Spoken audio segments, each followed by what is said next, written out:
Xiao Chen, lumaki ka sa probinsya mula pagkabata. Hindi ka karapat-dapat sa anak na babae ng pinakamayamang pamilya, Li. Itong kasunduan sa kasal. Ipapasa namin ito sa iyong bunso. Simula ngayon, ikaw ay itatakwil mula sa Xiao family. Hindi ka na magiging anak namin. Huwag niyo akong iwan, mga magulang. 15 taon na. Hindi ko pa rin makalimutan. Aking disipulo. Guro. Guro. Guro. Guro. Aking disipulo. Sobra kang nakakapit sa nakaraan. Kung hindi mo ito malalampasan, hindi ka makakausad sa huling hakbang. Bumaba ka na. Dumating na ang iyong pagkakataon.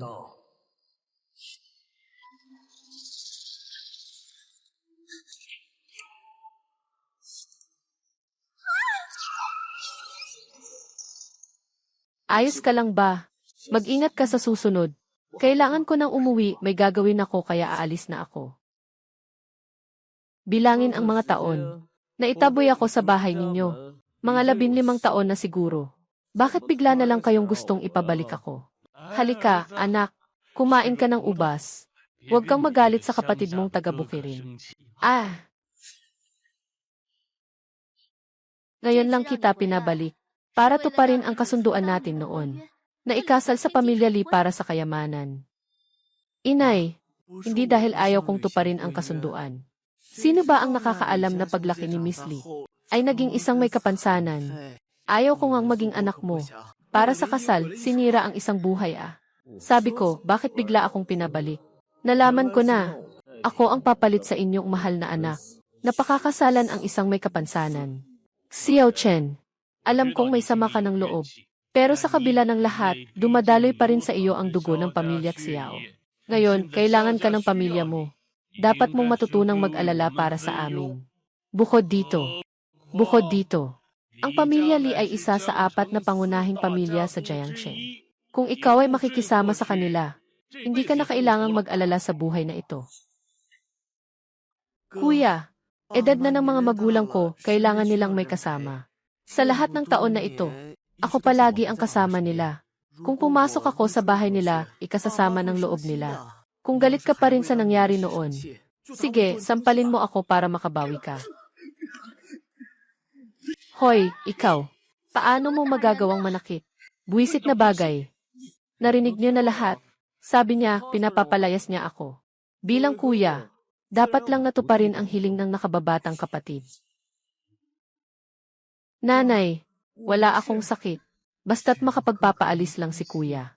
Kahit patayin mo ako, wala akong pakialam. Sigurado ka?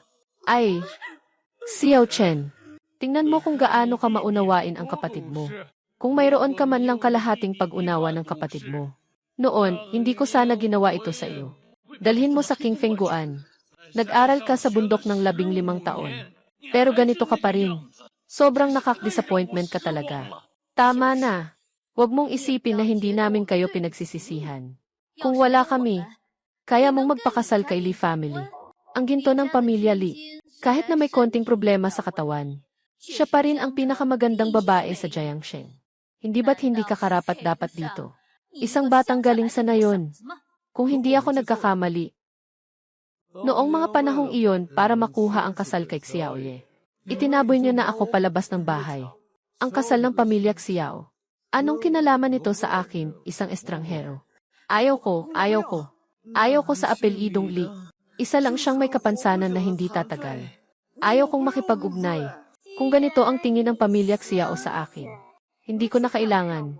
Kaya't ang kasal na ito ay ititigil na. Ay naku, Yan Yi. Li, bakit hindi mo ako sinabihan ng maaga, Yan? Li, para maipaghanda ko ang sarili ko. Maaari sana kitang salubungin ng personal. Ay, kayong mga Xiao.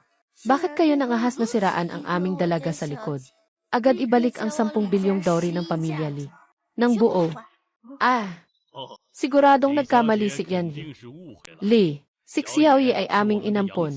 At ang talagang may kasunduan sa iyo ay ang aming tunay na anak. Ha ha ha.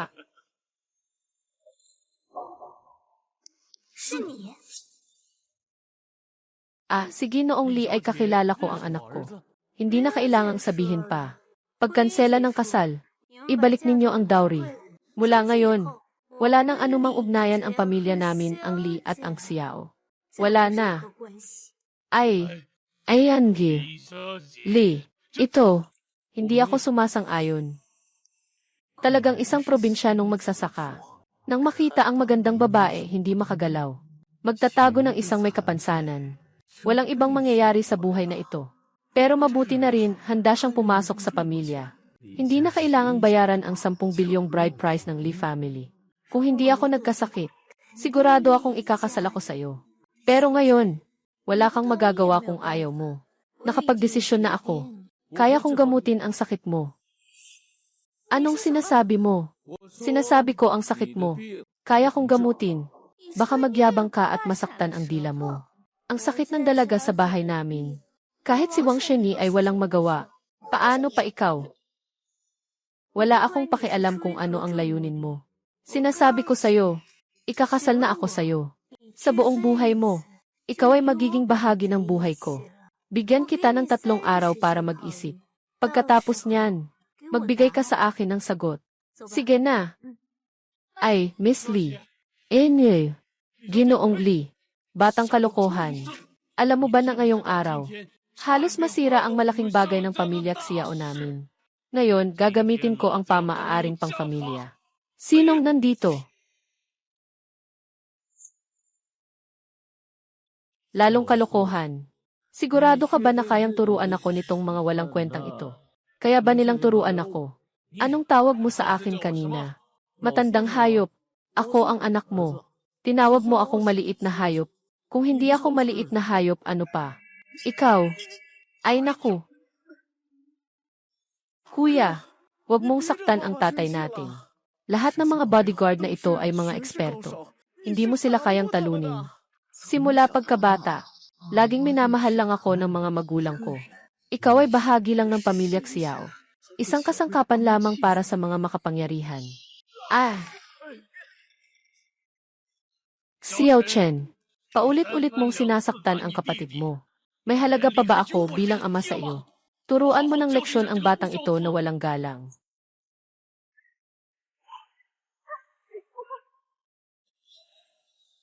Mukhang hindi ko pa siya nasaktan ng sapat. Anak. Sa susunod, huwag mo akong istorbohin. Siya ang iyong kapatid na lalaki. Paano mo nagawang gumawa ng ganyan? Ano nang gusto mong sabihin? Gusto mo rin bang subukan? Ano nang gusto mong sabihin? Gusto mo ring subukan? Ako?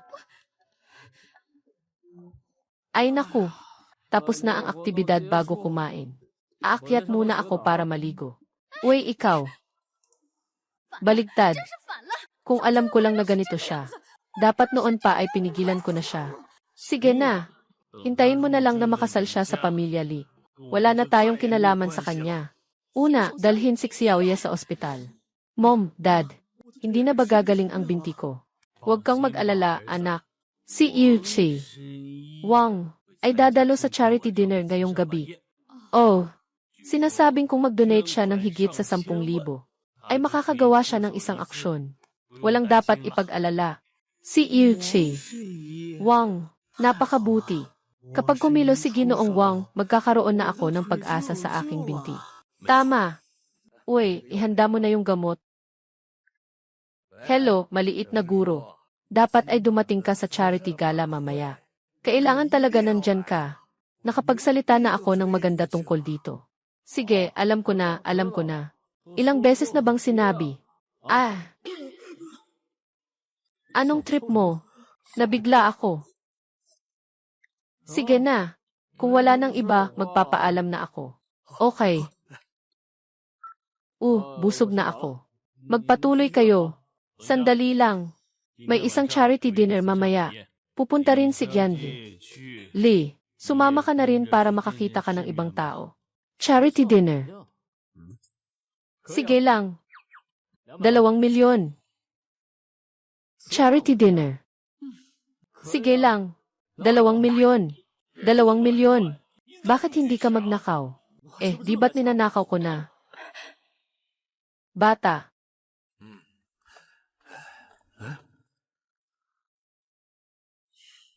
Nakita na si Wang Shenyi.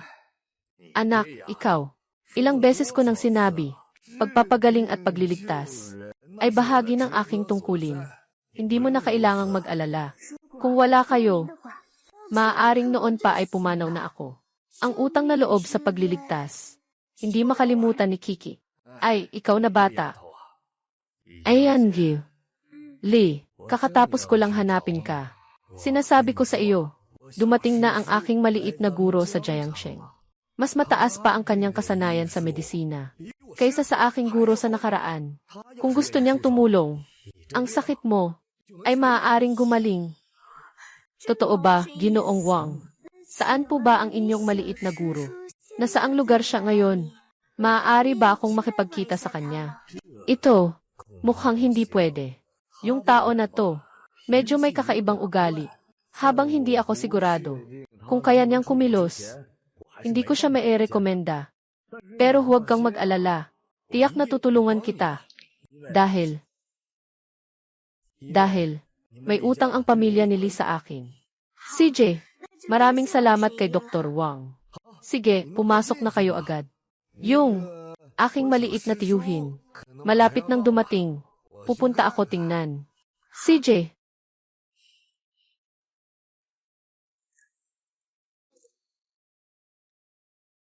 Ay, bakit nandito ka? Hindi ko talaga gustong pumunta. Pero hindi ako makatanggi. May nagbayad ng 200,000 para kunin ako. Sino ba ang makakatunggali sa pera? Uy, si Xiao Xiao nga pala. Anong bago mong itsura ngayon? Kakaiba ah. Ikaw, Ginoong Lee, pwede mo bang turuan ng maayos ang mga tauhan mo? Yung mga nasa ilalim mo. Kailan ba ang pamilya Xiao? Nang ganitong mahina at walang kwenta, ay natutong turuan si Miss Lee magtrabaho. Maliit na Kin, paano ako makakapagturo kay Miss Lee magtrabaho? Ako lang kasi, ng kasal na pula, ang pamilya Lee ay nasa ilalim ng 3 pangunahing pamilya. Matagal na kayong pinipigilan. Malapit nang maputol ang pondo, di ba? Sa totoo lang, hindi mo kailangan. Nalabanan ito ng mag-isa, basta't pumayag kang magpakasal sa akin. Tiyak na tutulungan ng pamilya Kin. Ang pamilya Lee ninyo, na malampasan ang hirap. Pasensya na, mayroon na akong kasintahan. Ikaw yung madalas na nanggugulo sa asawa ko na basura. Bastos na bata, alam mo ba kung sino ang tatay ko? Naglakas loob kang makipag-usap sa akin ng ganyan. Maniwala ka o hindi, ipapahamak kita. Hindi makita ang araw bukas. Sino ang tatay mo? Dapat itanong mo yan sa nanay mo. Bakit mo ako tinatanong? Halos magkapareho lang tayo ng edad. Wala akong anak na kasing edad mo. Ikaw, Xiao Chen, alam mo ba kung ano ang sinasabi mo? Mabilis na magpatira pa at mag-sorry kay Qin Xiao. Kung hindi, palalayasin mo ako sa Xiao family. Ikaw, ang kapal mo, Xiao Long. Kayo sa Xiao family. Nangahas kayong shame ako ng ganito. Hindi ka ba natatakot sa paghihiganti ng pamilya Qin? Mali ang pagkaintindi ni Qin Xiao. Lahat ito ay hindi pagkakaintindihan. Ang apelyido niya ay Xiao. Pero, hindi siya tao ng pamilya Xiao. Sino ba ang hindi nakakaalam dito sa Jiangsheng? Kami ng asawa ko. Si Xiao Yi lang ang nag-iisang anak. Sigurado ka? Sigurado ka? Siyempre, ilang anak ang nanganak ako. Hindi ko ba alam? Huwag kang magpanggap sa harap ko. Akala mo ba hindi ko alam? Ito ba ang tunay na pagkatao ng batang ito? Ngunit, hindi naman ako tao na walang katuwiran. Basta't ikaw ngayon ay magmakaawa at humingi ng tawad. Maaari kong patawarin ang inyong pamilya, ang Xia. Antas na master. Antas ng guro. Xiao Chen, bakit ka pa nakatunganga? Magsimula ka ng lumuhod at humingi ng tawad kay Qin Xiao. Gusto mo bang ipahamak ang pamilya Xiao? Xiao Chen, ako ang iyong tunay na ina. Kailangan bang makita mo pa? Patay na ba kaming dalawa sa harap mo? Kuya, humukom ka na lang kay Qin Xiao at humingi ng tawad. Sa kasalanan mong ginawa, huwag mong isali kaming dalawa. Mali ang pinuntahan mong tao. Hindi naman ako anak ninyo. At saka, ilan ang mga anak mong ipinanganak mo? Hindi mo ba alam? Ang batang ito ay may tapang pa rin ah. Kung ayaw mong mabuhay, ako na ang bahala sa inyo. Sugod.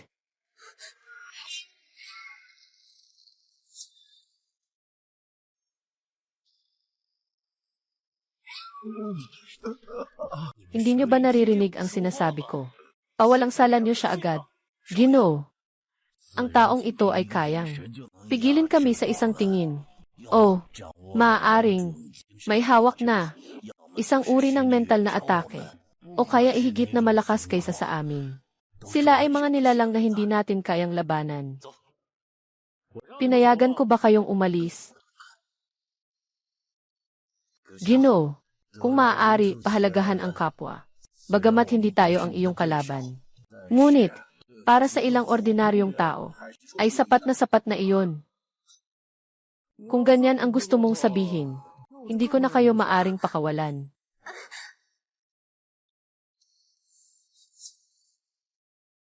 Umalis ka na.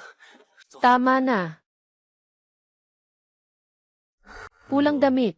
Ito ang ibinigay sa akin ng aking guro. Bilang handog bago kami naghiwalay. Hindi ko alam kung magkano ang halaga nito. Dapat makatulong ito sa iyo. Ito ang pinakamababang deposito. 10 bilyong dolyar na prestihiyosong gintong card. Sino ka ba talaga? Ayos na, salamat. Xiao Chen. Pondo ng pamilya Li. Lahat ay nasa bilyon ang unit. Masyado lang maliit na pera ito. Huwag mo nang ilabas. Nakakahiya naman. Walang anuman. Tara na. Hindi mo ako pinagkakatiwalaan. Wala. May paraan ako para ayusin ito. Kung kinakailangan, sasabihan kita. CJ, kung kailangan, nandito lang ako. Kukunin ko na lang mamaya. Bayaw, tama ba na gumamit ka kanina ng mental na atake? Napatakot namin yung 2 Grandmaster. Ng mental na atake. Halos ganun na siguro. Pwede mo ba akong turuan? Kung matutunan ko, mas mapoprotektahan ko si Red Makeup Sister. Mukhang hindi masyadong magaling ang talento mo. Ako, sabi ng guro ko sa loob ng 30 taon, makaka-breakthrough na ako sa pagiging dakilang guro. Ito ay tinatawag na hindi sapat ang talento. Malakas ba ang dakilang guro? Siyempre, dakilang guro iyon. Maliban sa mga tunay na Diyos sa lupa, sila ang pinakamalakas na nilalang. Sa buong Daxia, 6 lamang sila. At sa kabawat isa, ay mga nangungunang nilalang. Tawagin mo bang hindi malakas? Sige, ganun na lang. Sige, ganun na lang. Akala mo ba ikaw ay isang tunay na Diyos sa lupa? Paano mo nalaman? Apelyido mo ay Xiao. Sobrang kalokohan mo na talaga. Totoong Diyos ng lupa. Matagal nang wala. Hindi na siya nagpakita. Ikaw ang tunay na Diyos ng lupa. Ako pa rin si Haring Jade Emperor. Kapatid na Red Makeup, huwag kang magpapakasalsa. Siya ang hari ng mga hambog. Malapit nang mapagalitan. Sige na. Malapit nang magsimula ang charity dinner. Huwag magpapalayo-layo. Nalaman mo na ba? Ano ba talaga ang pagkatao ng batang yun? Nalaman na. Walang sinuman sa mga pangunahing puwersa. Nakatulad niya. Dapat. Isa siyang maswerteng ligaw na nag-aaral. Maganda, napakaganda. Ayokong makita ang batang ito bukas. Nabuhay pa. Naiintindihan mo. Okay. Aayusin ko na. Pero, hindi problema ang pera. Biyenan. Kailangan mong maging maingat kamakailan. Yung tao na si Qin Feng. Pero ang mga sikat, sobrang seloso. Siguradong maghahanap sila ng gulo sa iyo balang araw. Walang problema. Hindi ko talaga siya pinapansin. Pasensya na. Nakaabala ako sa iyo ngayon. Pero huwag kang mag-alala. Magpapadala ako ng tao para alagaan ka. Ay, Dr. Wang. Sabi niya na hindi ka magaling magpagaling. Batang ito, sino ang nagbigay sa iyo ng lakas ng loob? Uncle Master. Dr. Wang. Ikaw. Uncle Master nga pala. Kailan ka dumating? Naghintay ako sa iyo sa pintuan ng matagal. Hindi pa rin kita nahintay. Ginoong Wang, mali ba ang pagkakaalam mo? Nakamali ka ba? Ako ang sariling maliit na guro. Paano ko naman siya magkakamali? Ano? Kilala mo? Ako ang kanyang kasintahan. Kasintahan. Sabi mo. Kailangan kong tawagin kang tita. Ako ito. Ginoong Wang ang manggagamot. Naisip ko pa, sino kayang manloloko itong si Ginoong Wang? Hindi pa nga magamot ang sakit ni Hong Suang. Nagmamalaki pang tawaging manggagamot. Matagal na akong naghintay. Ikaw pala itong matandang ito. Mga tao, nagkakamali lang ng tawag. Hindi talaga ako naniniwala niyan. Sasabihin ko sa'yo, ikaw ang pinakahina sa medisina dito sa King Fengguan. Kaya kung kaya mong gamutin ang sakit na dumaan sa'yo, gawin mo. Kung hindi mo kaya, huwag kang manghula. Huwag ka namang magkalat ng kasinungalingan. Baka sa huli, masira ang pangalan ng King Fengguan natin. Alam mo ba, huwag kang mag-alala. Hanggang ngayon, hindi pa ako nakakaranas ng sakit na hindi magagamot. Oh, ano ang nangyari sa sakit ng tiyahin mo? Ito. Alainan.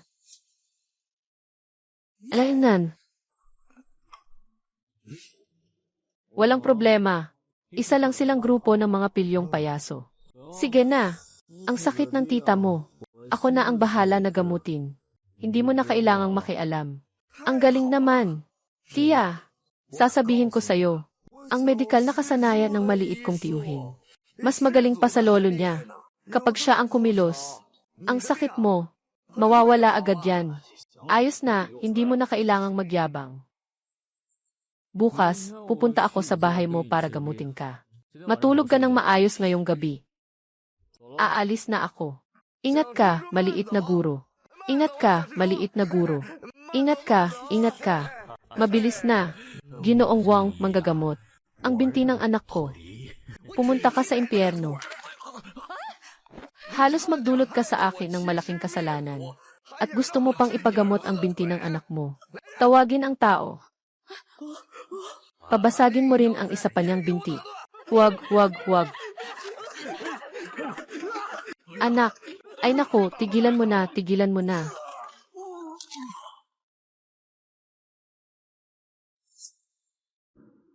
5 guro ang gustong pumatay sa akin. Sobra naman kayo. Napakababa ng pagtingin niyo sa akin. Anong halaga ng lakas kung ganito?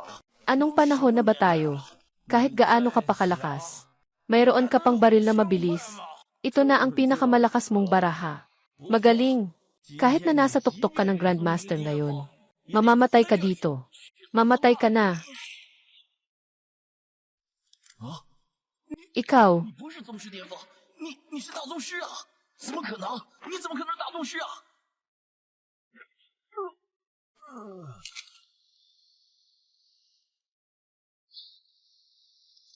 Medyo pangkaraniwan lang ang lakas nitong bagay. Sa tingin ko, hindi rin ako tatamaan nitong baril na to. Pero itong malaking kalibre na bomba, kung may pagkakataon, subukan ko rin.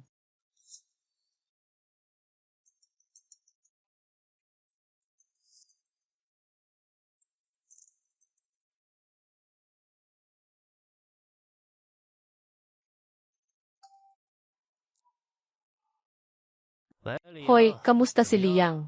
Patay na ba si Xiao Chen? Tumingin ka lang pataas, malalaman mo na. Ngayon, papatayin kita. Sige, subukan natin. Maaga tayong batiin ang ating tagumpay sa Li family. Na makamit ang kayamanan. Salamat din kay Ginoong Qin. Kung hindi dahil sa koneksyon ni Ginoong Qin, na pinigil ang barko ng Li family, hindi tayo ganun kadali. Natalunin ang Li family. Tama. Gamit ko ang tsaa bilang inumin. Inumin natin para kay Ginoo. Sa hinaharap ang pamilya namin ay susunod sa utos ng pamilyang Qin. Ako rin ganoon. Sige na. Mga kasamahan tayo. Huwag nang mag-alala, maupo na kayo. Opo. CJ. Tatay, tulungan mo ako. Tatay, tulungan mo ako. Xiao Feng. Ganyan ko lang talaga tinuturuan ka araw-araw. Tatay, parang nakabangga ako ng tao na hindi natin kayang labanan. Kahit na barilin, hindi siya mamamatay. Baril. Para sa mga karaniwang tao, okay lang ito. Pero para sa tunay na eksperto, walang pinagkaiba sa panggatong. Kayo-kayo ay, ito ang iyong ikalawang lolo. Siya ay isang dakilang manggagamot. Talagang isang dakilang manggagamot. Kaya hindi kita pwedeng lokohin. Noong bata pa ang iyong ikalawang lolo, iniisip niya na magaling ang sining ng martial arts sa bansa ng mga isla. Nagalit siya sa iyong lolo at pumunta sa bansa ng mga isla upang mag-aral ng sining. Noong mga nakaraang araw, kakatapos lang niyang maabot ang Grandmaster, kakabalik lang. Magaling ang martial arts ng bansa niyo. Hindi talaga nakakatawa ang biro na ito. Narito na siya. Lolo, tulungan niyo ako. Tulungan niyo ako, ikalawang lolo. Mag-alala. Nandito ako. Walang makakasakit sa iyo kahit kaunti. Talaga. Maliit na hangin. Sino ang may lakas na maghasik ng gulo sa pamilya Qin? Huwag nang maghanap, nandito ako.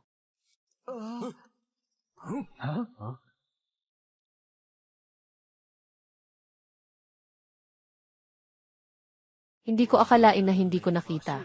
Kailan dumating ang batang ito? Mukhang hindi siya mahina kumpara sa akin. Nandyan silang dalawa. Hindi ko maibuhos ang lahat ng lakas ko. Una, palayasin ko siya. Pagkatapos, mag-iisip ako ng paraan para talunin siya. Batang ito, aaminin kong may kakayahan ka. Ngunit sa harap ko, hindi ka pa sapat. Umalis ka na ngayon. Maaari kitang patawarin. Patawarin mo ako. Karapat-dapat ka ba? Sa huli ng dakilang guro, paano mangyayari iyon? Kailangan kong patayin siya dito. Kung hindi, kapag siya ay lumaki, tiyak na magiging malaking banta siya sa aking bansa. Bata, alam kong mahirap ang iyong pagsasanay. Nais ko sanang bigyan ka ng pagkakataon. Ngunit ngayon, hindi na kita maiiwan. Patawarin mo ako. Sa'yo lang, sapat na akong mapatay ka. Nawala sa isip. Nawala sa isip. Isa lang ito sa mga lihim ng aking daang espiritu. At hindi pa ito gaanong kalalim. At may audacity pang sabihing mapatay ako. Lumabas ka dito.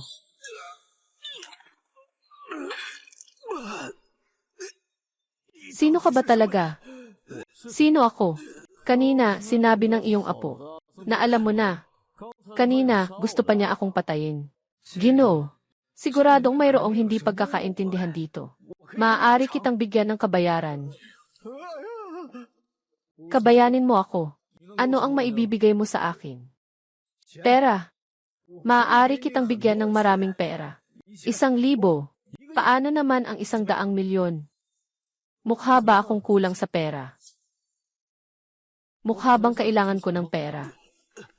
Bibigay ko sa iyo ang 1 piraso ng ginseng na may 1,000 taon. Tungkol dito, ang ginseng na may 1,000 taon ay malaking tulong para sa mga nag-aaral ng sining. Pagkatapos inumin, maaari nitong palakasin ang iyong enerhiya at pahabain ang buhay. Paano? Dugo ng ginseng na 1,000 taon. Hindi ko akalain na may ganitong bagay ang matanda. Kahit na para sa akin ay walang silbi. Pero pwedeng gamitin para sa pampalakas ng katawan ni Red Makeup. Sige, kunin mo na. Aba, maganda.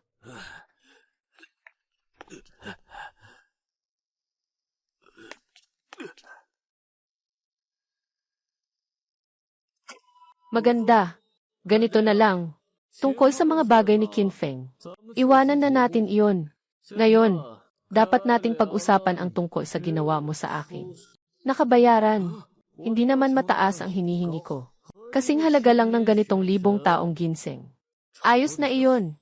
Ikaw, paano? May opinion ka ba? Gusto ko. Pero wala akong ganitong uri ng gamot. Pwede bang bigyan mo ako ng kaunting oras? Siyempre, pwede. Ang aking kakayahan. Ano ang ginawa mo sa akin? Wala naman. Sinigil ko lang ang iyong kakayahan. Kapag ibinigay mo sa akin ang lunas, saka kita tutulungan na maalis ito. Makatwiran, di ba? Makatwiran, talagang makatwiran. Sige na. Dahil wala namang ibang bagay. Uwi na ako muna. Tama. Kayo, tatlong pangunahing pamilya. Lahat ay nagdusa laban sa Lee family. Ito, akin nang kanselahin ang laban sa Lee family. Palayain ang barko ng pamilya Lee. Hindi sapat. Kailangan ko na bawat isa sa inyo, bawat pamilya.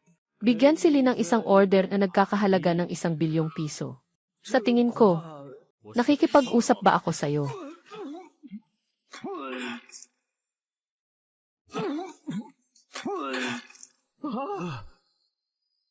Walang problema. Walang problema. Walang problema talaga. Kahit na sino pa, ikaw pa ang nakakaintindi. Hindi ko alam kung paano mo tatawagin. Sa susunod na may gamot, dadalhin ko na rin. Para maipadala ko sa'yo. Anong sabi? Gusto mo akong gantihan? Huwag akong matapang. Makinig ka ng mabuti. Ako, hindi nagbabago ng pangalan o apelyido. Xiao Chen ang Xiao. Xiao Chen ang Chen.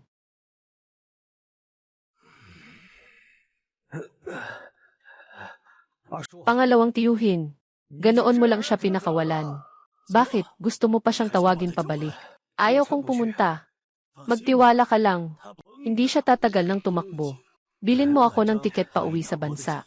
Pupunta ako sa aking master. Para alisin ang nakatagong sumpa sa katawan ko. Habang wala ako. Huwag kayong makipag-away kina Xiao Chen at sa pamilya Lee. Sige, alam ko na. Sabi niya tungkol sa bilyong order. Ano naman ang halaga ng bilyong order? Kapag nakapagpabago ang aking guro sa tunay na Diyos sa lupa, wawasakin ang Daxia Daomen. Ang buong Daxia. Hindi ba't madali lang itong kunin? Tama ba, Tiyo? Tama. Ang aking guro. Matagal nang nalampasan ang tuktok ng dakilang manggagamot. Malapit na siyang maging isang tunay na Diyos sa lupa. Di magtatagal. Ang aking guro ay magiging isang Diyos sa mundong ito. Tiyo, alam ko na kung ano ang dapat gawin.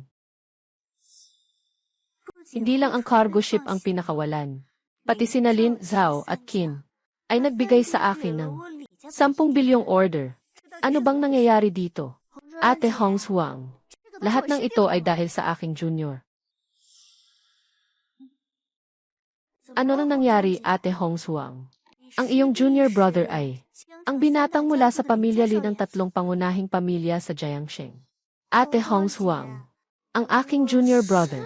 Bakit hindi siya pwedeng maging binata ng pamilya Lin? Hindi ko iyon ibig sabihin ako. Alam kong mahirap para sa iyo na maniwala. Ngunit ito ang katotohanan. Ang aking junior disipo. Ngunit siya ay bagong disipo ng aking guro. Kamakailan lang ay nagtanong ako sa grupo. At tumulong siya upang lutasin ang ating problema. Hindi mo ba dapat siyang pasalamatan ng maayos? Si Lin Yang at Qin Feng ay mga walang pakundangang tao.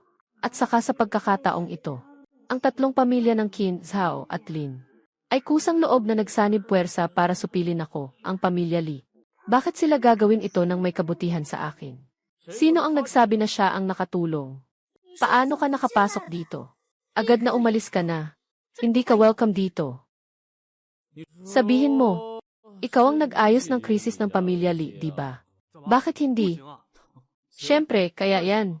Pero ayon sa alam ko, kayo, pamilya Lin, ay isa sa 3 pangunahing pamilya sa Jiangsheng. Nasa ilalim, ako'y talagang nagtataka. Paano mo napapayag ang mga Qin at Zhao na ilabas ang 100 bilyong order? Bilang kapalit. Anong kapalit, kapalit? Uy, paano ba yan? Hindi mo ba kayang makipag-usap sa mga Qin, Zhao at Lin? Kumuha ng 100 bilyong order. Bilang paghingi ng tawad. Hindi mo alam. Paano mo ito sinolusyunan? Ang problemang ito. Alam ko, syempre. Sino pa ba kundi ikaw? Kailangan ko bang ipaliwanag sa'yo? Siya, ang anak na ipinalit sa pamilya Xiao. Aha, ikaw pala yung anak na ipinalit sa pamilya Xiao. Narinig ko na ang mga magulang mo. Mas minamahal pa ang isang ampon kaysa sa tunay mong anak. Nadala-dala nila sa tabi. Noon, medyo nakikiramay pa ako sa'yo. Mukhang, ikaw ay isang kawawang tao. May mga bagay kang kinaiinisan. Anong ibig mong sabihin? Literal na ibig sabihin. Alam ko, ikaw ang huling kasintahan ni Ginoong Li. Pero hindi ka pwedeng magpabaya sa sarili dahil lang sa pagdududa. Huwag mong pigilan ang iba na mahalin si Ginoong Li. Hindi pa kasal, ganyan na. Kung kasal na, aba, ano na kaya? Kulang ako sa tiwala. Hindi ba? Talaga bang iniisip? Hindi ko alam kung ano ang iniisip mo. Ganyan ang buhay mo sa mga tao sa pinakapayak na antas ng lipunan. Nahihirapan silang makuha ang pagkakataon. Nakasandal na sa pamilya Lee. Siyempre, gagawin nila ang lahat para makapasok sa mataas na lipunan. Pasensya na. Yung sinasabi mong mataas na lipunan, hindi ko talaga pinapansin. Kapag hindi mo makuha, sinisiraan mo, di ba? Alam ko na. Alam ko kung paano mag-isip ang mga katulad mo. Ako, sapat na.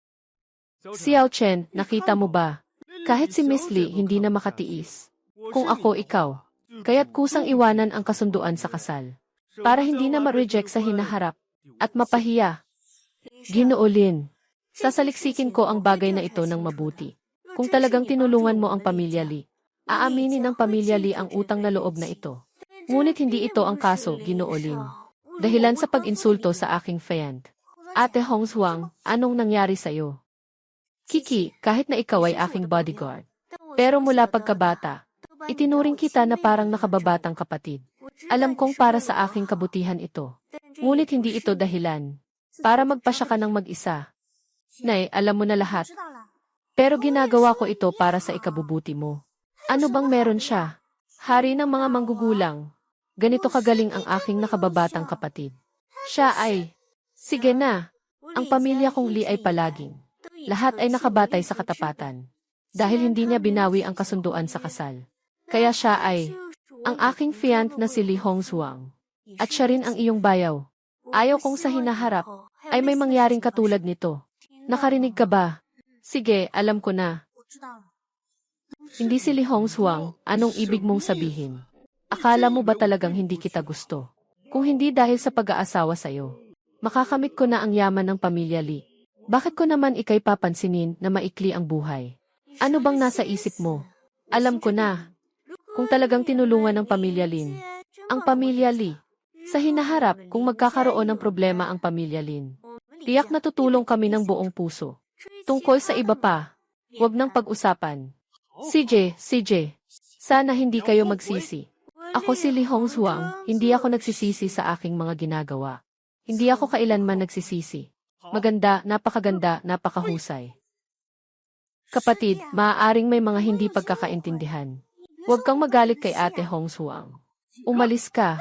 Sino ang kapatid mo? Kung hindi dahil sa paglapit kay Lee Hong Huang. Kilala kita kung sino ka. Sasabihin ko sa inyo. Hindi pa tapos ang usapang ito ngayon. Lumuhod ka. Lumuhod ka. Huwag kang magpapasikat. Ako lang ang tanging tagapagmana ng Lin pamilya. Dito, walang sinuman ang mailakas ng loob na manakit sa akin. Tumitigil ka ba? Hindi ka pababayaan ng pamilya Lin. Ang tapang mo ah. Tanungin mo sa bahay sa tatay mo. Kung magagawa ba niyang makipag-usap sa akin ng ganito. Binabastos mo ang tatay ko. Bastos. Ako naman. Pero, totoo lang, sinasabi ko lang ang totoo. Akala mo ba kung bakit willing ang pamilya Lin na magbigay ng bilyong-bilyong order bilang kabayaran sa pamilya Lee? Ikaw ang gumawa nito. Kung sasabihin kong ako ang gumawa nito, maniniwala ka ba sa akin? Si Lee Hong Huang, swerte lang na binabantayan. Bumili ng palda para patayin ang tatay. Huwag kang matakot, nandito ang kuya. Alainan.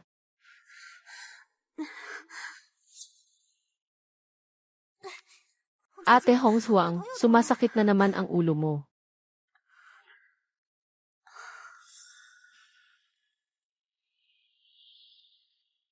Nagkaroon ng aksidente ang ate mo dati.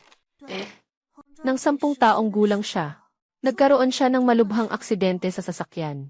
Yung aksidente sa sasakyan ay kinuha ang ina ni Hong Xuangjai. Nakaapekto ito kay Hong Xuangjai na nakalimutan ang mga nangyari bago mag-10 taon. Sa tuwing naisip niya ang mga nakaraan, sumasakit ang kanyang ulo. Akala ko na dahil ito sa tagal ng panahon, nakalimutan ko ang mga nangyari noong bata pa ako. Akala ko dahil lang iyon sa pagkalimot. Dala mo na siya pabalik sa kwarto. Sa hinaharap, may kuya na mag-aalaga sa'yo. Wala nang makakasakit sa'yo.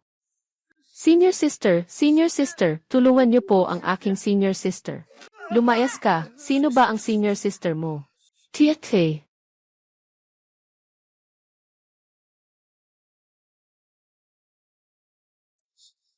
Ano nang ginagawa mo? Tigil na, mabilis. Sige, ikaw na. Saan ba ako marunong mag-akupunktura? Kung hindi mo alam, manahimik ka na lang.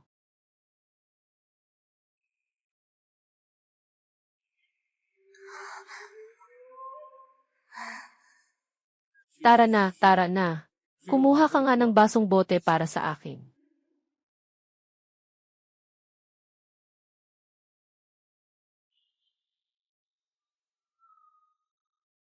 Ano to? Paano ito nangyari sa katawan ni Hong Huang? Narinig mo na ba ang tungkol sa Gyu? Gyu? Yung sa pelikula ba na Gyu? Mas malakas pa iyon kaysa sa mga iyon.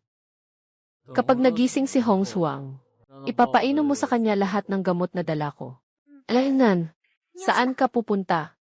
Pupunta ako para parusahan ang mga taong may masamang hangarin. At magdusa sila. Maestro Jia, ang aking pamangkin na si Li Hongzhuang. Bakit hindi pa rin siya namamatay? Halos 2 taon na ito. Noong una, ikaw ang nagsabi na dapat ay ligtas. At hindi dapat malaman ng iba. Kaya ko siya binigyan ng puso na inaalat. Bakit ngayon parang mabagal na? Hindi ako. Hindi ba't parang mahirap ang oras na ito? At saka, noon ang pumatay sa kapatid ko noon. Hindi naman ganito katagal. Ginastos mo ng 100,000 para bumili ng isang buhay. Kumpara sa 1,000,000 piso para sa isang buhay. Pareho lang. Ginoo Jia, pwede bang pabilisin? Mas maganda kung mapapalayas siya sa loob ng ilang araw na ito.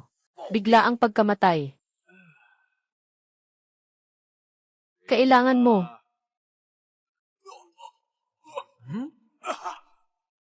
Guro Jia, anong nangyari sa iyo? Paano mangyayari yon?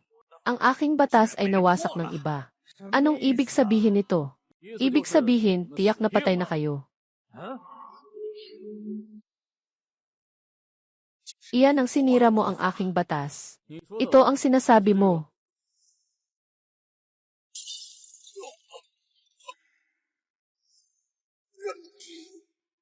Bastos na batang, naghahanap ka ng kamalasan.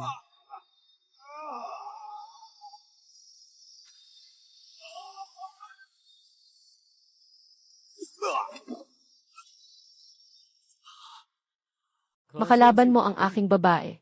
Nakapag-isip ka na ba kung paano ka mamamatay? Hindi mo pwedeng pumatay sa akin. Ang master ko ay isang grandmaster mula sa Japan, si Yamamoto Iki.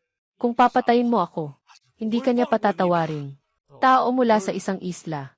Ako ay tao mula sa isang isla. Ano, natatakot ka na ba? Anong relasyon mo kay Qin Seong?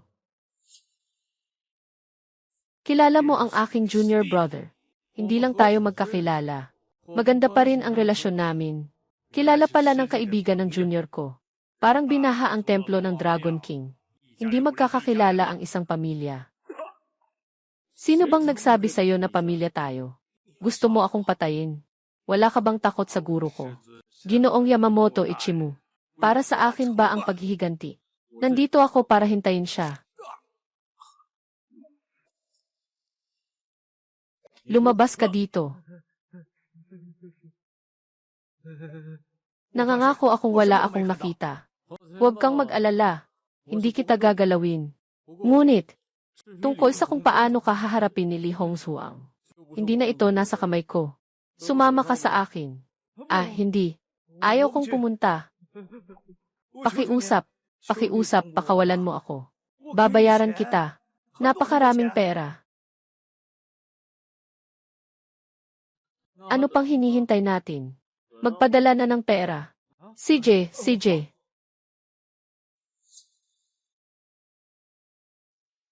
Guro, maghiganti ka para sa akin.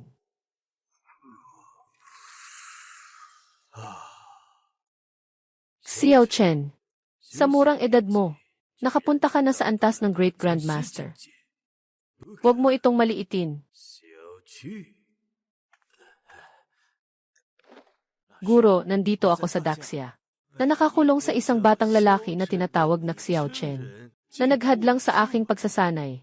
Pakiusap, Guro, tulungan ninyo akong makaalis dito. Ito na namang si Xiao Chen. Alam mo ba ang taong ito, Guro? Napatay ng taong ito ang iyong nakatatandang kapatid na si Jia. Paano mangyayari iyon? Bagamat si Guro Jia ay may antas lamang na master. Ngunit ang kanyang kaalaman sa mga uod at kahoy ay tunay na nakuha mula sa guro. Paano? Ang batang ito ay may pambihirang talento. Huwag siyang bigyan ng oras upang lumago. Susundan kita sa malaking siya. Tama. Hanapin mo sa Daxia ng 100 dalagang hindi pa nagagalaw. Kailangan ko ito para sa aking pagsasanay.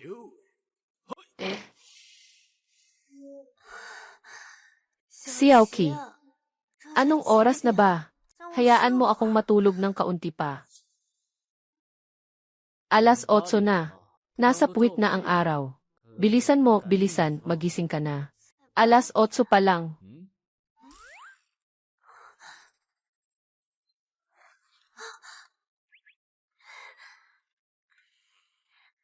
Ikaw, paano ka nandito?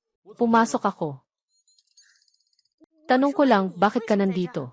Ay, hindi na mahalaga. Halika, isuot mo na ang damit mo. Nandito na ang pumatay sa'yo sa ibaba. Pumatay. Sino ang pumatay? Bumaba ka at malalaman mo. Ping, hindi ka ba dapat umiwas? Oh. Ako, pinapapunta kita palabas. Oh, sige na.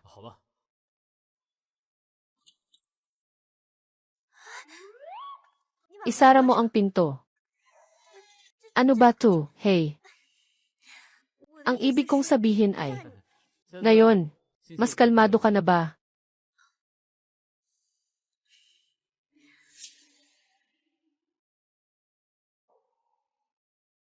Bakit ikaw ang tito? Bakit mo ako pinapahamak? Nagkamali si Tia Red Makeup. Naipit din si Tia sa panloloko ng iba. Akala ko ganun ang para sa ikabubuti mo. Patawarin mo na si Tia Red Makeup. Red Makeup.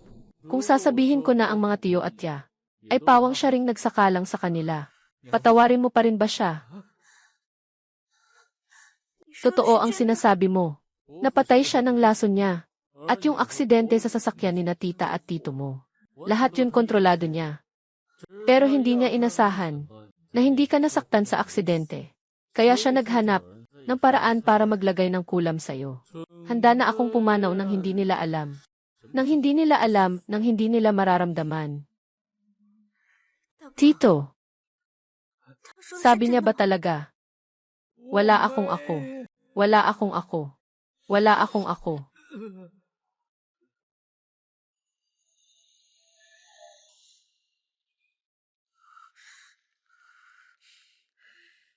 Tama. Ako ang gumawa nito. Anong nangyari? Ako ang panganay ng pamilya Li. Matanda. Ngunit ibinigay mo ang kumpanya sa tatay mo. Makatarungan ba ito para sa akin? Dahil siya ang humaharang sa aking yaman. Ihahatid ko siya sa kanyang daan. May problema ba? Ang tatay ko. Pero siya ang tunay mong nakababatang kapatid.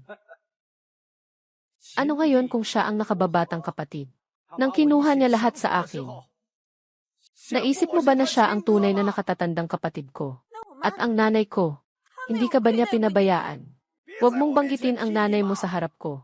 Mas pipiliin ng matanda na iwanan ang kumpanya sa isang estranghero kaysa sa akin. Siguradong na brainwash siya ng matanda. Sabi mo, hindi ba dapat ko siyang patayin? Ikaw? Anong ikaw? Ikaw ang pinakawalang kwentang tao. Sa totoo lang, ayaw ko nang patayin ka. Pero paano ka naging ganyan sa akin? Binibigyan mo ako ng 3 milyon bawat buwan. 3 milyon! Hindi pa nga kasya sa isang gabi kong talo. Kung gayon, ayaw mong mapabuti ako. Kaya kailangan mong mamatay. Sino nang ang maglakas loob na manakit sa akin? Ako ang magbabayad niyan sa'yo. Bakit hindi binibigay ng lolo mo ang kumpanya sa'yo? Dahil sa sugal mo. Ako, ang tatay ko, ang nanay ko, at ang lolo ko. Sino sa kanila ang hindi naglinis ng puwit mo? Pero ikaw ay nagbigay ng pasakit sa kanila. Nagbayad ka para pumatay. Pinatay mo ang iyong sariling kapatid na lalaki at hipag. Ngayon gusto mo pang patayin ako. Wala ka na bang tao sa loob mo? Ako.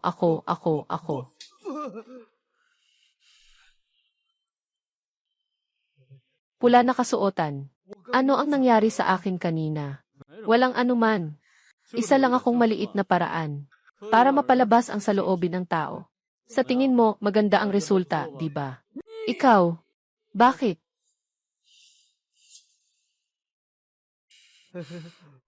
Pulang kasuotan. Nawawalan lang ako ng ulirat. Nawawalan ng ulirat. Dahil sa pagkawala ng ulirat, pwede mong patayin ang mga magulang ko. Nawawalan ng ulirat. Pwede mong isawalang bahala ang aking buhay. Si Xiaoqi. Tumawag ng pulis. Hindi pwedeng magtelepono kapag nakabihis na. Ikaw lang ang aking mahal na kamag-anak.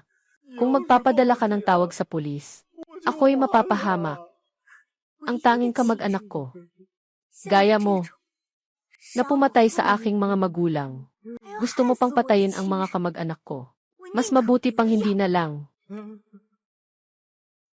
Ate Hong Huang, may kakilala ako na pwedeng magpadala sa kanya sa Myanmar. Gusto mo ba?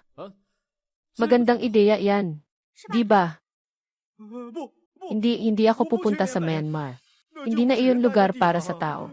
Hong Huang, nagkamali ako. Mas mabuti pang ibigay mo ako sa pulis. Gumawa ka na. Hello, pulis ba ito? Salamat kung hindi dahil sa iyo. Hanggang ngayon ay nasa dilim pa rin ako tungkol sa kanya. Halos tayong magkakapatid na rin. Bakit pa ako magpapakipot sa iyo? Nakapag-isip ka na ba? Dala-dala mo na ba ang bi mo? Xiao Chen, sa susunod, sa bahay ko ba kayo titira o sa iba? Siyempre sa bahay mo na ako titira. Pero, kailangan kong umuwi muna para ayusin ang mga gamit ko. Sasamahan kita. Hindi na kailangan. May trabaho pa ba kayo sa kumpanya? Umalis na kayo muna. Ako na ang mag-taxi pa uwi. CJ.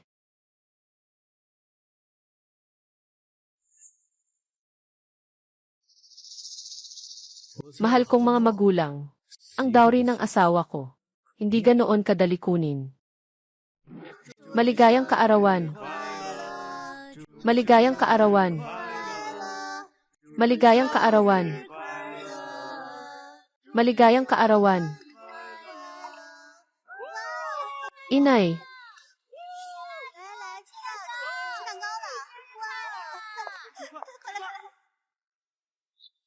Ngayon ay araw ng iyong bunso. Kaarawan mo sa ika-20 taon. Huwag kang magpapasikat. Kung may problema, sabihin natin pagkatapos ng salu-salo. Huwag magpapasikat. Pwede naman. Alam mo kung kailan ang aking birthday. Ang birthday mo. Hindi ba maaga na? Sino ito? Anong nangyayari? Naalala mo ba kung bakit mo inampon si Xiaoye? Ako. Ito. Kanlurang Diyos, agila sa timog kanluran, pagsasakripisyo, banal na Diyos sa kanluran, sirang bahay at pader, Diyos ng kayamanan sa kanluran.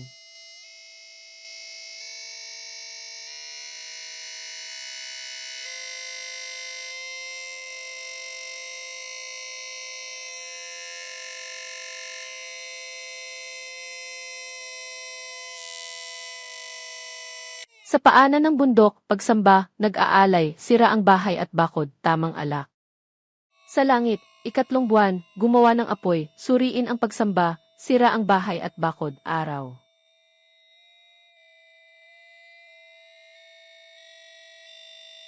Pagsamba, sira ang bahay at bakod, araw ng pagkasira ng buwan.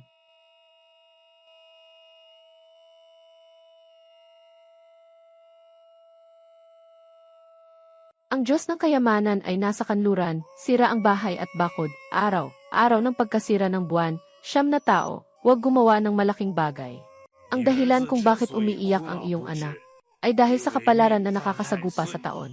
Kailangan ng ampon, mga tao na ipinanganak sa parehong taon, buwan at araw, para maprotektahan ka mula sa masama. Kaya ka nakaligtas.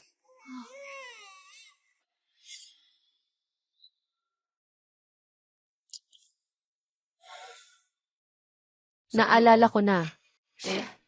Hindi ko maalala. Kailan ang birthday mo? Si Xiaoye ang nagbantay sa'yo mula sa masama. Kaya ka nakaligtas. May posibilidad bang si Xiaoye ay anak ng manghula at ang dahilan kung bakit nagsabi ang tatay niya ay para mapadali siya makapasok sa pamilya namin Xiao. Sabi ng master ko, mula pagkabata, pinalitan ni Xiaoye ang kapalaran ko. Kung hindi ako pumasok sa King Fengguan, hindi ako mabubuhay ng higit sa 8 taon. Ngunit kayo ay nagdaos ng kaarawan para sa isang tao na halos pumatay sa sariling anak. Talagang nakakatawa. Sinasabi mo lang yan. Ngunit sikat ang kalahating Diyos na ito. Hindi naman sila walang kakayahang mag-alaga ng bata. Bakit pa nila ipapasa sa iba? Anong magulang ang gagawa ng ganitong bagay? Kayo nga. Kayo na ang gumawa nito, di ba? Ito. Iba ito.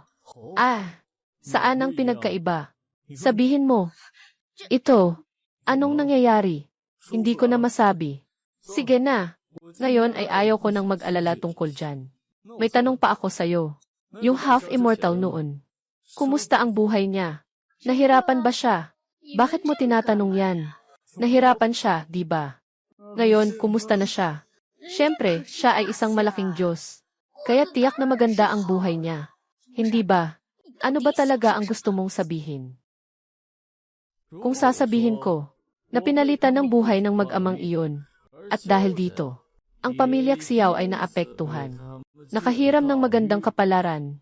Kung hindi, ang pamilya Xiao ay matagal nang naging pinakamayaman sa Jiangsheng. Naniniwala ka ba? Ito, si Xiao Chen. Ngayon ay kaarawan ni Xiaoye. Nang handaan, sinasabi mo na naman dyan. Lumayas ka na. Sige na. Tulad ng inaasahan, kapag maganda ang usapan, hindi ka makikinig kailanman. Hindi. Kuya, alam ko, ako ang kumuha ng buhay mo. Pero maaari mo bang?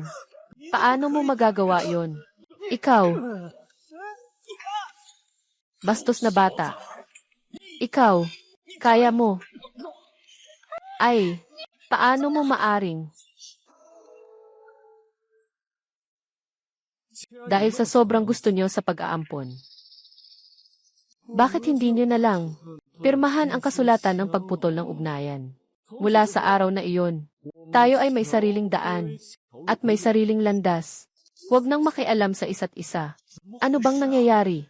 Hindi ba't sinabi ni Xiaoye na ang pamilya nila Xiao ay siya na lamang ang anak? Nga, pakinggan mo ang taong ito. Si Xiaoye ay kanilang ampon. Hindi ito possible. Paano magkakaroon ng tao na tanging ampon lamang ang iniintindi at hindi ang sariling anak na walang pakialam?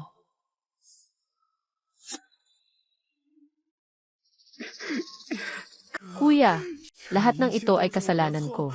Hindi ko dapat kinuha ang buhay mo. Pero lahat ng ito, walang kinalaman sa mga magulang natin. Bakit ka galit? Ilagay mo na lang lahat ng sama ng loob mo sa akin. CJ, kung ganito ang pananaw mo, dahil sa iyong pagmamalasakit, sinasabi mo ang mga salitang ito, kailangan ko bang ipagpatuloy ang iyong nais? Nanay, Xiao Chen, alam mo ba kung ano ang ginagawa mo? Gusto mo bang magdulot ng kalungkutan sa lahat? Sa kakalang nasiyahan. Ngayon mo lang nalaman, ha? Hindi ito. Putol. Dahil pareho tayong hindi nagkakasundo sa isa't isa. Putol. Mas mabuti pang direktang pumirma tayo. Ang liham na ito ng pagputol ng ugnayan ay nagwawakas ng ating relasyon. Ito. Kuya, ikaw ay tunay na anak ng mga magulang. Siguradong hindi sila pipirma sa liham na ito ng pagputol ng ugnayan. Huwag mo nang pilitin ang mga magulang. Aalis na ako. Huwag kang umalis. Dapat umalis siya. Xiao Chen, hindi ba't gusto mong putulin ang relasyon? CJ, Ikaw ang aking pinagsisilbihan. Nakikita kong wala ka na sa pamilyang Xiao. Paano ka mabubuhay? Hindi. Ikaw ang namumuno. Hindi ito pwedeng pirmahan. Umalis ka. Hindi.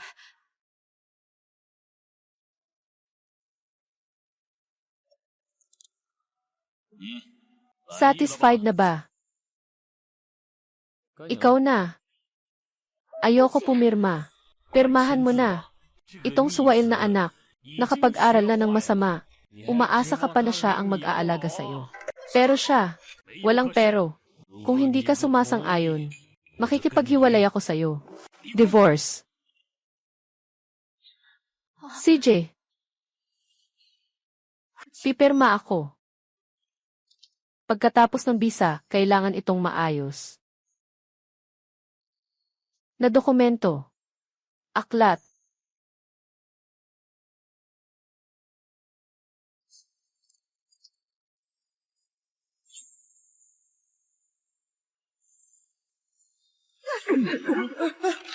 Anong nangyayari? Mailindol. Pinasinayaan ang pagkakahiwalay. Ang ugnayan ko sa inyo ay ganap na naputol. Hindi na rin ninyo matanggap ang aking proteksyon. Magsaya kayo sa huling kayamanan ninyo. Xiao Chen, mula ngayon, hindi ka na namin. Anak ng Xiao, hindi ka welcome dito. Dalhin mo ang iyong sulat ng paghihiwalay at umalis ka na agad. Sige, Ginoong Xiao. Dahil wala na tayong anumang relasyon. Ano na ang mangyayari? Kaya ang 10 bilyong halaga ng dote ng asawa ko, dapat ibalik na sa akin, hindi ba? Impossible. Ito ay dote ng pamilya Li para sa pamilya Xiao. Paano ito maibabalik sa iyo? Xiao Chen, kung wala tayong dalawa, paano mo maisasagawa ang kasunduan sa pamilya Li? Ano? Kakagaling mo lang sa pamilya Xiao. At kailangan mo nang kalimutan ang lahat. Kalimutan. Kung hindi ako nagkakamali, itinakda ng lolo mo ang kasal na ito. Sa inyo, walang kinalaman. Saka na. Noong panahon na ang pamilya Li, malapit nang mawala ng pag-asa. Kayo pa ang nagsisikap na alisin ang kasunduan sa kasal. Kung hindi dahil sa lolo niya, ay, tumahimik ka. Anong nangyari? Pinapayagan kayong gawin ito. Bakit hindi ako pwedeng magsalita? Xiao Chen, kahit papaano, ako'y iyong tunay na anak. Kailangan mo bang gawin ganito ka-eksakto ang mga bagay? Ganoon nga. Pagkatapos kong ipanganak, iniwan mo ako sa probinsya. Pagkatapos mamatay ng lolo, simbolo na lang ang ginawa mo sa akin. Nakatira ako dito ng ilang araw. Tapos, iniwan mo ako. Sa King Fengguan, sa mga nakaraang taon, may nagpunta bang tumingin sa akin? Ano ba talaga ang meron sa atin? Sino ba ang mas matindi? Ano ba talaga ang meron sa atin? Sino ang mas matindi? Kuya, ako. Ayaw niyo rin. Ang inyong mahal na inampon, mamatay sa inyong harapan. Xiao Chen, alam mo ba kung anong ginagawa mo? Pakawalan mo na si Xiao Ye. Kung hindi, tatawagan ko ang pulis para arestuhin ka. Xiao Chen, ikaw walang modo na tao. Sinasabi ko sa'yo, kung may mangyari kay Xiao Ye, hindi ko ito palalampasin sa'yo. At patuloy akong magrereklamo tungkol sa inyong mahal na anak. Malapit na akong mamatay sa kamay ko. Hindi. Mama at Papa, tulungan niyo ako. CJ, ang dowry ni Li Hongzhuang. Maaaring ibalik ko sa'yo. Pwede bang tawagan ang pulis? Ngunit masyadong malaki ang halagang 1 bilyon. Kailangan ko ng kaunting oras. Ilagay mo muna si Xiaoye. Kung may mangyaring masama sa kanya, hindi kita patatawarin.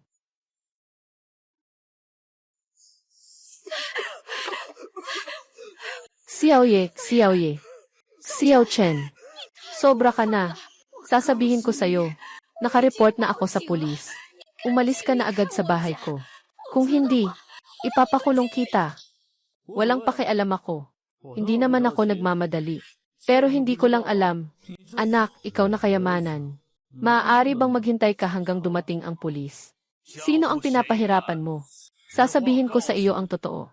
Wala akong ibibigay sa iyo kahit 1 sentimo. Xiaoye, Xiaoye, anong nangyari sa iyo? Anong ginawa mo kay Xiaoye?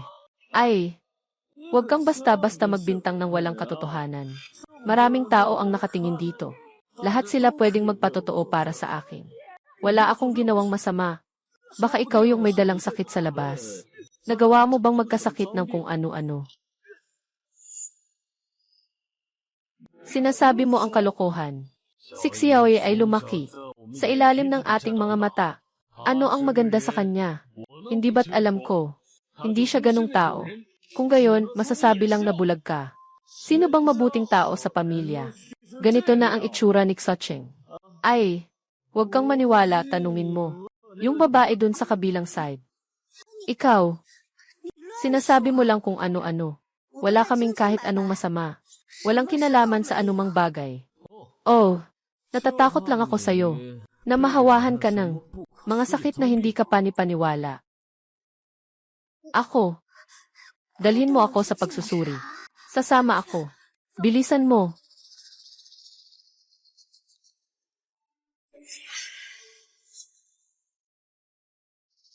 Tingnan mo, tingnan mo. Ito ang iyong mahal na anak na lalaki.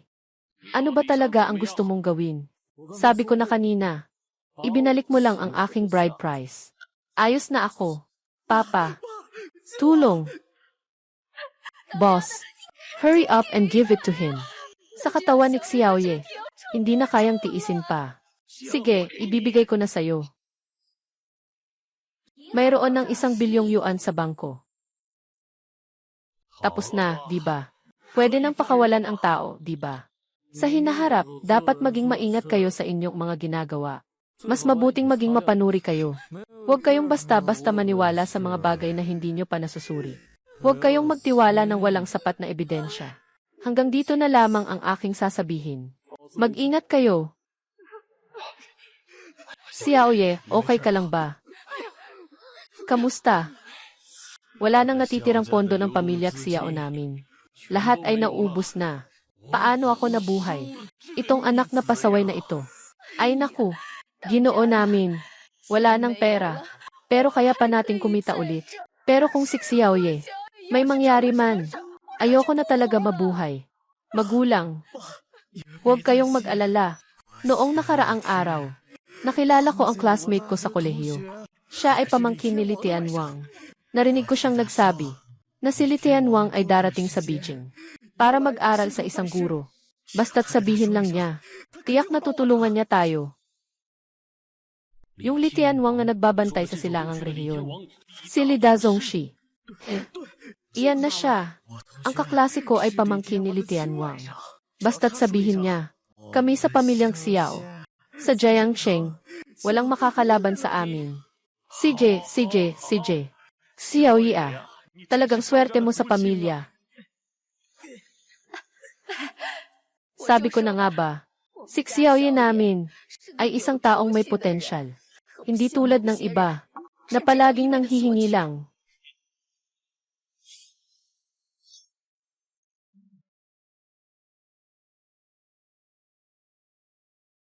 Ay, Xiaoli ah. Ikaw, abala ka masyado. Hindi ka ba nakatalaga sa East District?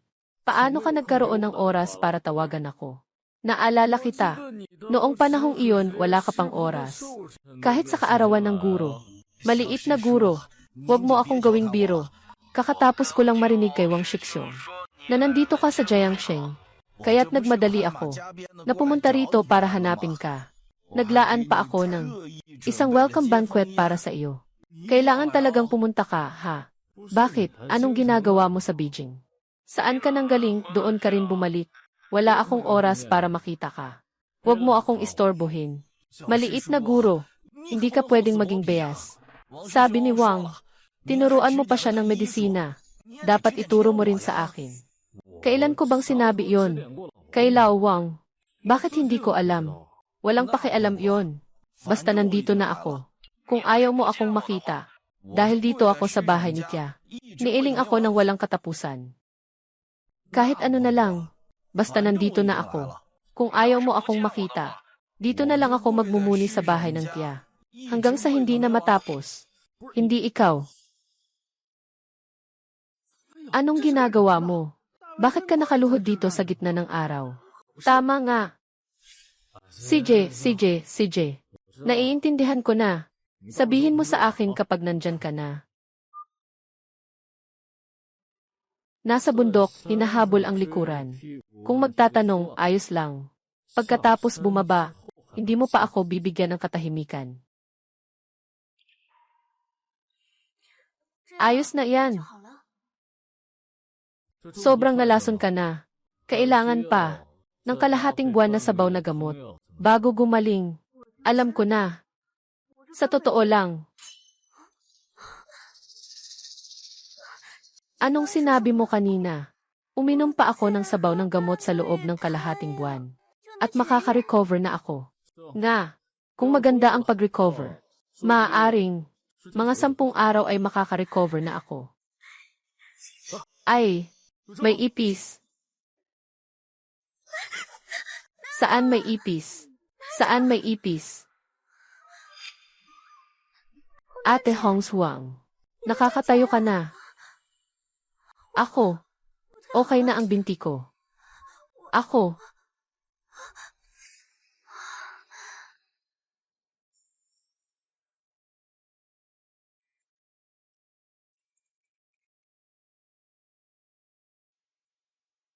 Ako.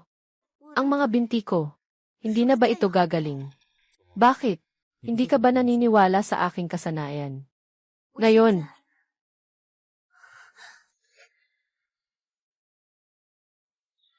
Ang mga binti mo, nakaparalyze na ng matagal. Kulang sa ehersisyo. Matagal nang hindi nag-ehersisyo. Siguradong hindi ka tatagal ng matagal na nakatayo. Hintayin mo ako nitong mga susunod na araw para maipasok ko ang daloy ng enerhiya sa katawan mo. At magpapagaling tayo ng ilang araw. Walang magiging problema talaga. Talaga. Siyempre, ako kasi, hindi kailanman nanlilin lang sa aking asawa. Sino ang asawa mo? Sabihin ko sa'yo, tayo ngayon ay may mga lisensya. Kahit anong gawin mo, hindi ka makakalusot. Kiki, ano ang hawak mo sa kamay mo? Ito ang imbitasyon na ipinadala ni Li Tianwang. Inaanyayahan tayo na dumalo. Sa handog na salu-salo ng kanyang guro. Sino ang sinasabi mo? Ate Hongshuang, hindi ka nagkakamali. Ito ay ang tagapangalaga ng silangang rehiyon ng digmaan, ang dakilang guro, na itinalaga ng pinuno ng bansa, si Li Tianwang, ang hari ng langit. Yun! Dali, kunin mo at ipakita mo sa akin. Yung imbitasyon na ito ay ginto pa rin. Anong meron sa ginto? Noon kasi, nakapagpadala na rin tayo ng katulad na imbitasyon, di ba? Hindi ito pareho. Kinakatawan ito ni Li Tianwang, na mula sa militar. Ang kanilang imbitasyon ay espesyal na ginawa. Hindi ito basta-basta maipapadala ng sinuman. Lalo na, dahil ito ay gintong imbitasyon. Karaniwan ay ipinapadala sa mga opisyal na higit sa gobernador. Bakit ako ang napadalhan? Baka nagkamali lang. Hindi naman siguro. Walang paraan na magkamali ito. Hindi ito magkakamali. Ito ay para sa iyo. Itong si Lizzie. Laging nag-aaksaya ng oras sa mga walang kwentang bagay. Dapat lahat ng isip mo ay nakatuon sa pagsasanay. Hindi naman sana ako. Hindi makasalo ng kahit anong tawag. Paano mo alam na hindi ka nagkamali? Ay naku, buksan nyo na para makita. Malalaman nyo rin naman. Sister Hongshuang, mabilis buksan nyo na. Alainan, Yitong, taos pusong inimbitahan. Naway makadalo kayo. Sa susunod na gabi ng alas 8. Sa yun ding tiyangong para sa salu-salo. Si Chen ay sabik na naghihintay. Umaasa na makadalo. Baka ito ay maling naisulat. Saan ba ako nagkaroon ng ganitong karangalan? Ate Hongshuang, kayo ng pamilya Li, hindi ba't nailigtas ang buhay ni Li Tianwang? Hindi ko alam. Siguro wala. Hindi sinabi ng tatay ko at ng lolo ko. Ang tungkol dito. Baka mali ang naisulat. O baka may ibang tao sa paligid. Kasing pangalan ko. Hindi ba't para sa'yo ito? Nasa Jiangxing ako. Kahit na may kaunting kasikatan. Pero paano ko maihahambing kay Li Tianwang? Sino ba si Li Tianwang? Paano niya ako bibigyan ng imbitasyon? Kiki, ibigay mo ito sa property management para mabilis nilang maibalik sa tao. Oh, aba. Pero itong imbitasyon ay galing sa property management. Ang ibig mong sabihin ay, hindi ito mali. Pero, paano ito posible? Anong hindi posible dito? Baka nga, pag nakita ka ni Li Tianwang, kailangan pa niyang magbigay ng malaking galang sa iyo. Si Li Tianwang ay magbibigay sa akin ng malaking galang. Ikaw ba ang baliw o ako ang baliw? O kaya maghula tayo. Kung makita ka ni Li Tianwang, magbibigay siya sa iyo ng malaking galang. Pwedeng halikan mo ako ng isang beses, ano? Hulaan kita. Ikaw ang hahula sa akin. Alainan, kung si Li Tianwang talagang magbibigay galang kay Hong Zhuangjai, bibigyan kita ng isang halik. Ano sa tingin mo? Hindi ako interesado sa lalaki. Lalaki? Sino ba siya? Ikaw. Pinatay kita.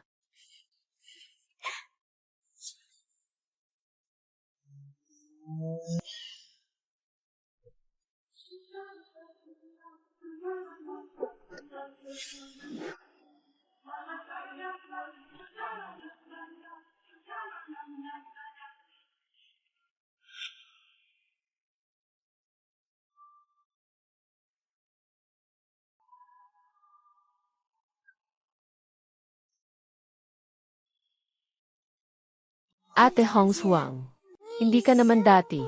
Hindi ka ba marunong maglakad? Sabi mo nga, iyon ay dati na.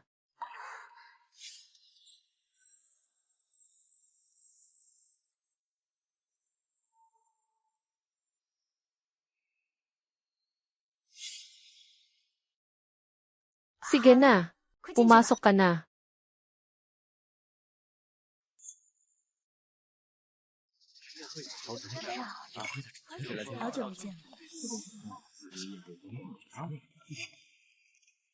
Narinig ko na. Ang grandyang handog sa pagtanggap ay napakataas. Kahit ang apat na pangunahing pamilya sa Jiangsheng ay hindi na imbitahan. Hindi namin inaasahan na makakapasok kami. Kaya't salamat sa ating maliit na iye na nakakakilala sa pamangkin ni Li Tianwang.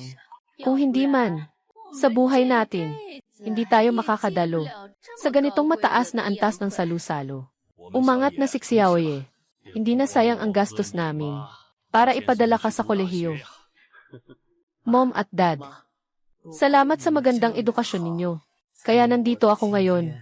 Huwag kayong mag-alala. Kahit na ang kuya, ay, huwag nang banggitin ang maliit na hayop na iyon. Sa hinaharap, matandang hayop, nagsasalita ng masama sa likod ng tao. Hindi ito magandang ugali. Ang ganda. Hindi. Bakit siya tumayo? Baka nagkukunwari siya noon. Nakakainis. Bakit lahat ng magagandang bagay ay para sa'yo? Hindi pwede. Kailangan kong kunin ulit si Li Hongzhuang. Paano kayo nakapasok? Kami. Hindi ba't parang pumasok lang kayo sa ere? Pwede ka bang magpakita ng isang lumilipad para sa akin? Sakto, hindi ko pa naman nakitang lumilipad na baboy. Pasensya na. Hindi ko sinasadya. Pilipit na baboy. Ikaw ay patawad. Talagang hindi ko napigilan. Hindi ko sinasabi na ikaw ay pilipit na baboy. Pasensya na. Hindi ko rin napigilan. Hindi ko alam kung paano kayo nakapasok dito. Pero hindi ito lugar para sa inyo. Mabilis kayong umalis. Kung hindi, tatawagin ko ang gwardiya. Hindi dapat sila magkalat dito. Maliit na bagay lang ang kahihiyan. Kung mapapagalitan ko si Li Tianwang, talagang tuluyang mawawala ang pamilya Xiao ko. Papa, gusto ni Kuya na pumunta para makakita ng mundo. Pumasok siya gamit ang pangalan ko. Hindi ako magmamalasakit nito. Pasensya na. Inaanyayahan kami dito. Dahil nakapunta kami. Hindi masasabi na wala kaming kahit kaunting kaugnayan sa iyo. Masasabing wala talagang kaugnayan. Gintong paanyaya. Ito ang pinakamataas na paanyaya mula sa militar. Ano ba ang karapatan at kakayahan ng pamilyang Li? Hindi ito totoo, bakit hindi ko alam? Si Ginoong Li ay nagbigay ng gintong imbitasyon. Kapatid, alam kong gusto mong pumasok at makakita ng mundo. Gusto mo ring magpakitang gilas kay Ian. Lee, ngunit hindi mo maaring gumamit ng peking imbitasyon para lokohin ang lahat. Kung malaman ito ni Ginoong Lee, hindi ba't mapapahamak si Ian? Lee, paano mo nalaman na peke ang imbitasyon ko? Hindi ba't halata? Kahit na ang pamilya Xiao ay pinakamayaman sa Jiangxi, wala itong halaga sa harap ni Ginoong Lee. Imposible namang imbitahan ka ni Ginoong Lee. Nagdadala ka ng peking imbitasyon. Hindi ito nakakatulong kay Yan. Lee, kundi nakakasama pa sa kanya. Oh, ano ang dapat kong gawin ngayon? Madali lang yan, kaya mo yan. Ngayon, hindi lang kita mapapahiya. Kailangan ko ring agawin si Li Hongzhuang sa harap ng lahat. Ganito na lang. Mamaya, sabihin mo si Miss Lee. Ako ang nagdala nito. Ang aking magiging asawa. Para sa aking pangalan. Hindi siguro gagawin ni Li Tianwang ang anumang masama kay Miss Lee. Tungkol sa'yo. Tungkol sa'yo. Anong nangyari sa akin? Habang hindi pa dumadating si Li Tianwang, magsimula ka ng lumabas. Hahayaan kong tumulong ang mga kaklase. Matatapos din ang bagay na ito. Huwag kang mag-alala.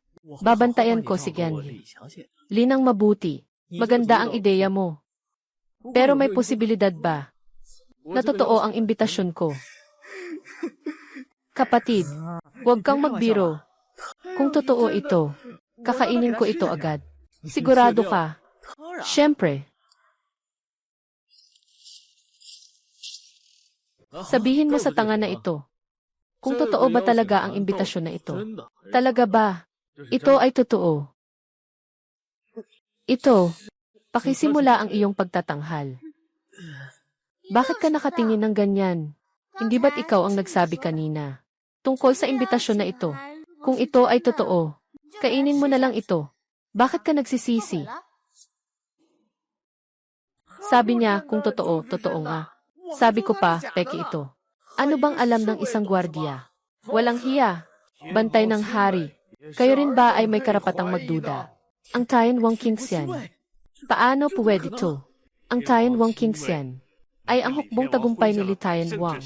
Sinasabi nila na lahat dito ay mga eksperto na. Higit pa sa kalagayan ng init, ang kapitan ay may kapangyarihang magdesisyon ng mag-isa. Mukhang mataas ang pagpapahalaga ni Li Tianwang. Siguro niyang ito. Kaya't nagpadala pa ng mga bantay para magpanatili ng kaayusan. Walang ganitong pribilehiyo. Ang mga gobernador, haha, hindi ito totoo. Lahat ito ay hindi pagkakaintindihan. Ang anak ko ay sa simpleng dahilan lamang. Medyo awkward ang sitwasyon. Magbigay tayo ng maliit na biro. Sana huwag masyadong seryosohin ng mga matatanda. Iswe, hindi dapat hamakin ang mga tagapagtanggol ng hari. Kapag may susunod, walang awa ang hatol. Bakit ka pa nakatunga nga? Kumain ka na, Zenre.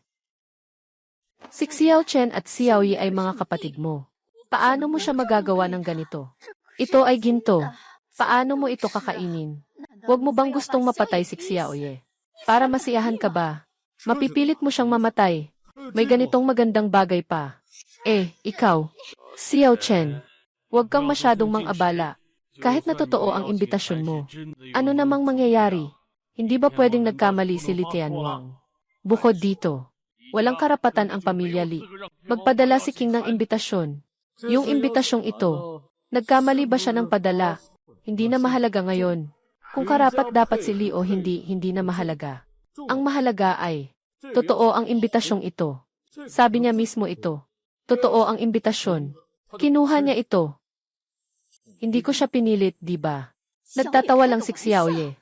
Bakit mo pa ito sineryoso? Ano bang klaseng kuya ito? Ayan, Gil. Zhang, nakalimutan mo na. Ako at ang pamilya ni Xiao. Wala nang anumang relasyon. Ngayon, mayroon kang dalawang pagpipilian. Ako ang tutulong sa iyo. Nalunukin ang imbitasyon na ito. O ikaw mismo ang lumunok nito. Ako.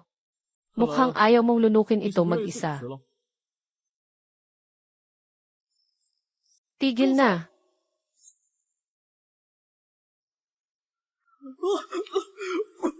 Tigilan mo. Kapatid King.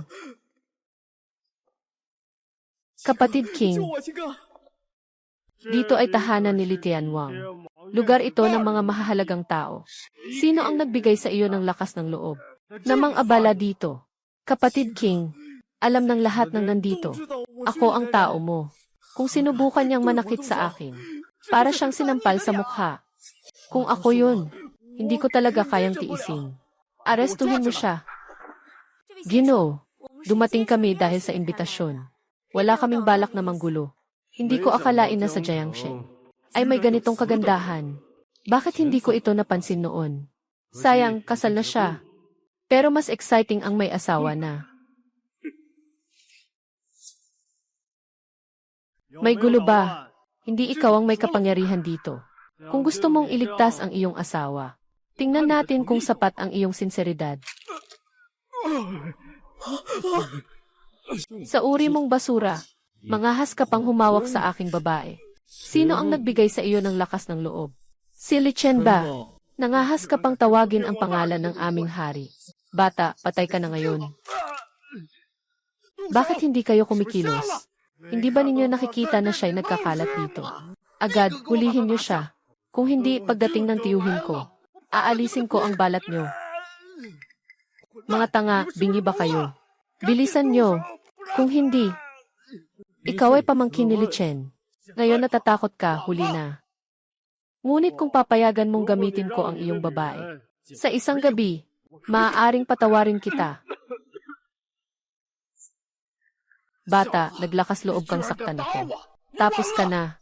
Xiao Chen, ikaw ba ay nagkakabaliw? Siya ay tunay na pamangkin ni Li Tianwang. Hindi mo lang siya tinamaan na apektuhan mo pati sarili mo. At pati ang aming pamilya Xiao. Oy, anak. Sige, naaalala kita. Ngayon, walang makakatulong sa'yo. Sino nang may ganitong kalakas ang loob? Ako. Sino nang may ganitong kalakas ang loob? Ako.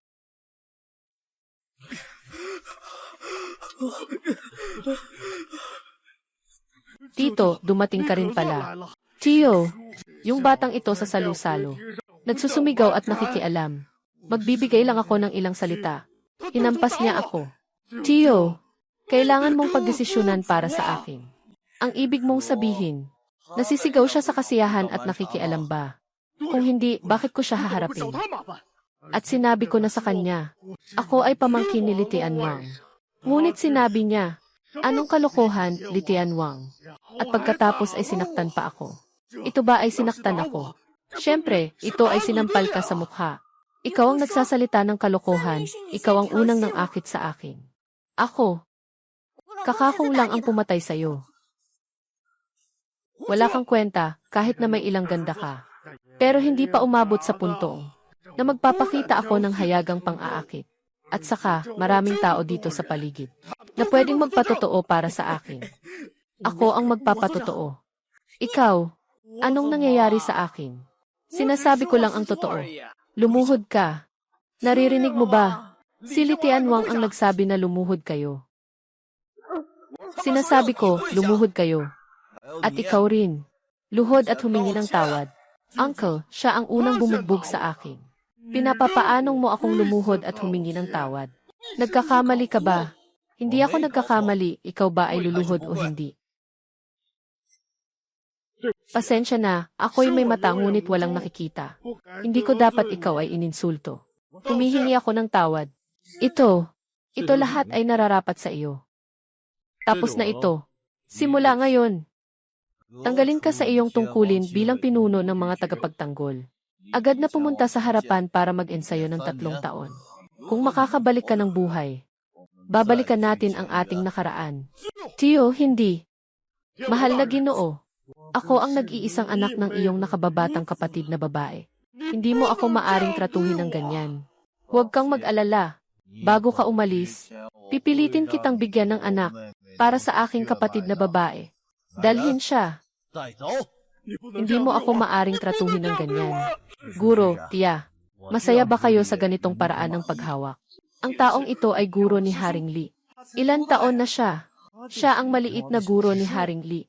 Ibig sabihin ba nito na ang salu-salo na ito ay espesyal na inorganisa ni Ginoong Li para sa kanya? Paano mangyayari iyon? Paano ka magiging guro ni Ginoong Li? Pagdating sa mga ito, siyempre, dapat kitang pasalamatan. Kung hindi dahil sa iyo noon, na pinilit mo akong pumunta sa Qingfeng Temple. Paano ako magiging ganito? Magkakaroon ng ganitong tagumpay. Hindi ito possible. Ginoong Li, nagkakamali ba kayo? Nang pumasok siya, dala niya pa ang peking imbitasyon. Sino ang nagsabi sa iyo na iyon ay peking imbitasyon? Masyadong halata ito. Yung imbitasyon ay nakasulat ng kamay. Sa mga panahong ito, sino pa ang tanga para mag-aral? Gamit ang sulat kamay na imbitasyon. Ako ang tanging tanga. Sinasabi mong ikaw ang tanga. Sinasabi mo ba, tungkol sa imbitasyon na ito, may problema ka ba?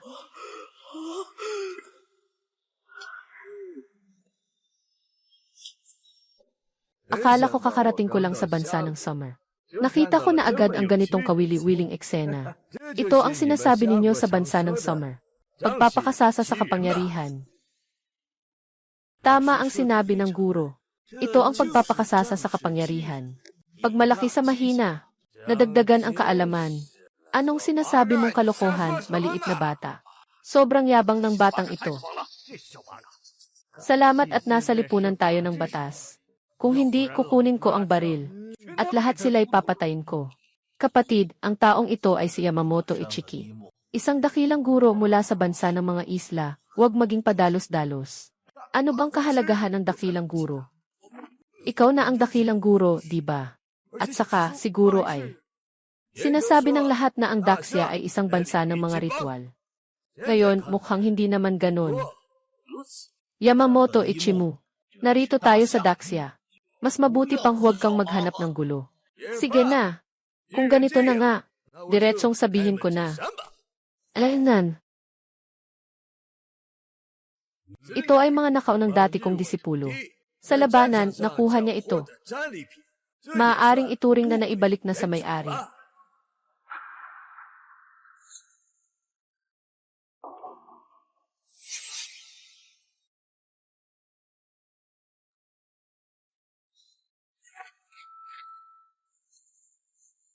Papa, umuwi na ako.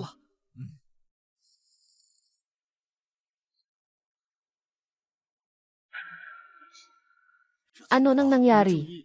Ninakaw ako ng maliit na pusa. Pero isa lang ang nawawala, kamailang. Walang anuman. Naghahanap pa ng gulo.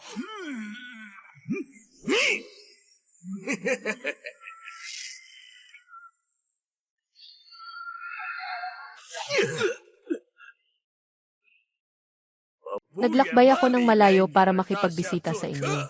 Dala ko pa nga ang regalo. Ganyan ba kayo makitungo sa mga bisita? Sa aming dakilang Daxia, iba-iba ang paraan ng pagtanggap sa iba't ibang bisita. May iba't ibang paraan ng pagtanggap. Kung ang bisita ay mahalaga, may masarap na alak. Kung ang salarin ay dumating, may baril pang huli. Hindi ko alam kung ikaw ay isang mahalagang bisita. O isang salarin. Sagot ka. Tumigil ka. Tayo ay sumusuko. Ako ang dakilang guro ng pulo. Kung may mangyari sa akin sa Daxia, hindi titigil ang pulo. Ayaw niyo rin namang magkasakitan ang dalawang bansa, di ba? Guro, ngayon ay napakalaki ng presyo sa harapan ng Daxia. Hindi na dapat makipagdigma sa pulo. Ang taong ito ay napakabata. Ngunit kalahating paa na. Pumasok na sa antas ng Diyos ng lupa. Dapat itong pigilan. Kung hindi, tiyak na magiging malaking kaaway ng ating bansa. Harili, dumating ako sa dakilang siya upang makipagpalitan ng kaalaman sa inyong sekta. Makalipas ang kalahating buwan, maglalagay ako ng arena sa Chenji Valley. Kung natatakot ang inyong sekta, maaari kayong hindi pumunta. Magpaalam na tayo. Pinayagan ko ba kayong umalis? Magpaalam na tayo. Pinayagan ko ba kayong umalis? Kung natatakot ka na matalo ang sekta ng Daxia, ngayon pwede mo na akong patayin. Sa ganitong paraan, wala nang manghahamon sa inyo sa Daxia Daomen. Naaalala kita. Mukhang mayroon ka pang kakayahan na makahanap ng tao para sirain ang aking itinakdang hadlang. Naaalala ko, may utang ka pang 10 piraso ng espiritual na gamot. Kailan mo balak ibigay sa akin? Sinasabi mo ang walang katotohanan. Alam mo namang may utang ako sa'yo. Wala akong pakialam kung 1 ka o 10. Alam mo, maliit lang ang pasensya ko. Mabuti pang huwag mo akong pilitin. Na personal na puntahan kayo para kunin ito. Uwi na tayo. Babalik ako at ipapadala ko ito sa iyo. Umaasa akong tutuparin mo ang iyong salita. Wala akong problema na pumunta at kunin ito ng personal. Hay! Umalis ka na. Kahon na kahoy.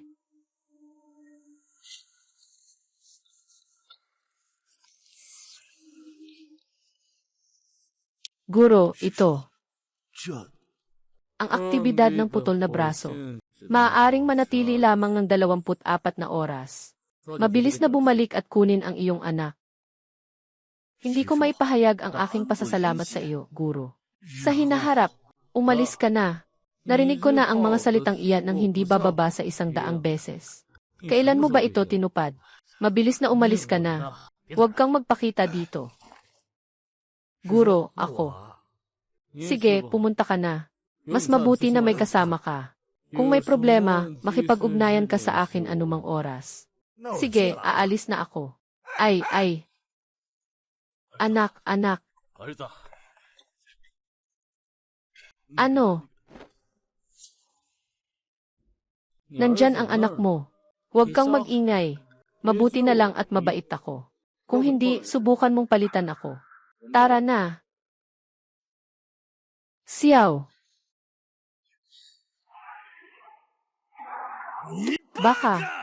Alam mo ba, yung sinasabi mong kabataan, nasa kalahating hakbang na siya patungo sa pagiging Diyos. Kalahating hakbang patungo sa pagiging Diyos. Paano mangyayari yon? Gaano pa siya kabata? Nagdududa ka sa aking paghatol. Hindi yon. Hindi ako nagdududa sa Guro. Naisip ko lang, na sa kanyang edad, kalahating daang na ang nakuha niyang pagiging isang semi-immortal. Kung bibigyan pa siya ng kaunting oras, kaya kailangan nating pigilan siya sa pagsisimula pa lang.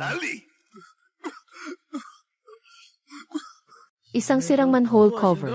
Nangahas pang manakit sa akin. Sabi mo, ikaw ba ay ipinadala ni Xiao Chen?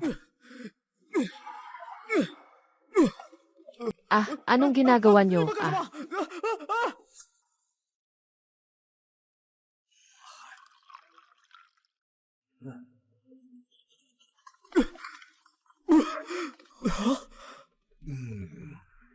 Narito ang 2 general. 2 ginoo. Hindi 2 mahal na ginoo. Ang nakasakit sa inyo ay si Xiao Chen. Wala akong kinalaman dito. Huwag kang matakot. Ikaw ba ang nakababatang kapatid ni Xiao Chen Jun? Inimbitahan ka namin dito para lang magpabawas ng dugo sa'yo. Magbawas ng dugo.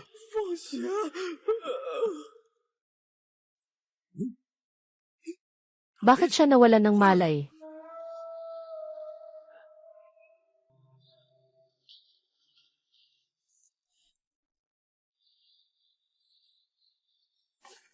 Tapos na.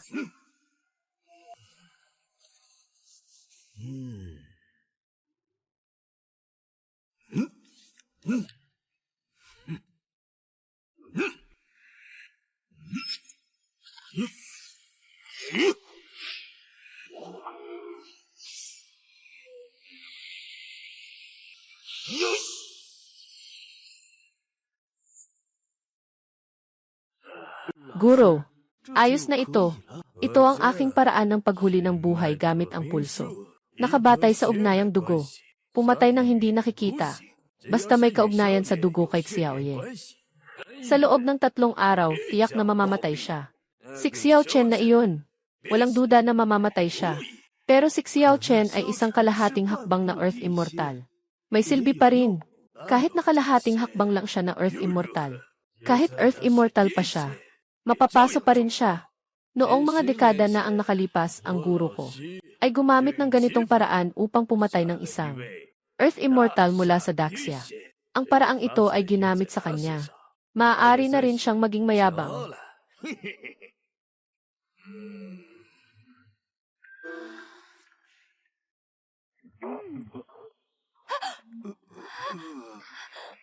Guro, ayos ka lang ba, guro? Wala akong kinalaman dito. Nakita niyo naman lahat. Kailangan niyo akong patunayan.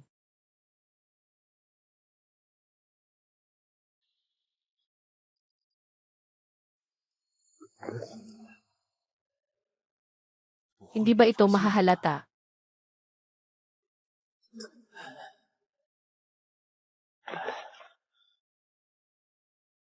Hindi ba sinabi ng guro? Kailangan bang mamatay si Xiao Chen sa loob ng 3 araw? 4 na araw na ito. Bakit wala pa ring nangyayari? Guro, nagmamasid ka ba kay Xiao Chen? Nagmamasid ako kay Xiao Chen. Ngunit wala pa rin siyang anumang nangyayari. Nawawala na ba ang bisa ng paraan ng paghahanap ng pulso para sa pagpatay? Hindi pwedeng mangyari yun. Siguradong may mali sa isang bahagi. Agad niyo akong hanapin para malaman. Ha? Anong nangyari? Wala naman. Isa lang akong nakita na langgam.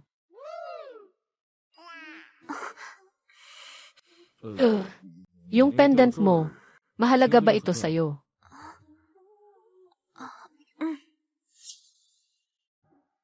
Buti na lang mabilis ako makapag-isip.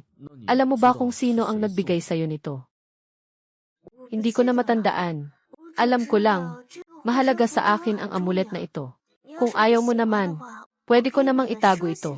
Huwag mong makita. Walang problema sa akin. Dahil ito.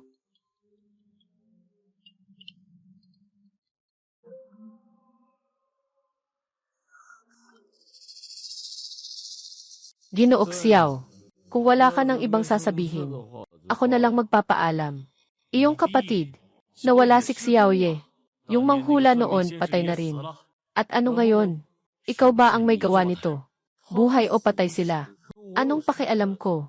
Kung gusto mong maghanap ng tao, hanapin mo ang pumatay. Pumunta ka na lang mag-report sa pulis. Huwag mo na akong istorbohin. Anong nangyari? Walang anuman. Walang problema. Ituloy natin. Siya ba yung batang inagaw ni Little Ye? Siguro hindi. Gusto kong mabuhay ang anak mo. Pumunta ka sa Pier 3.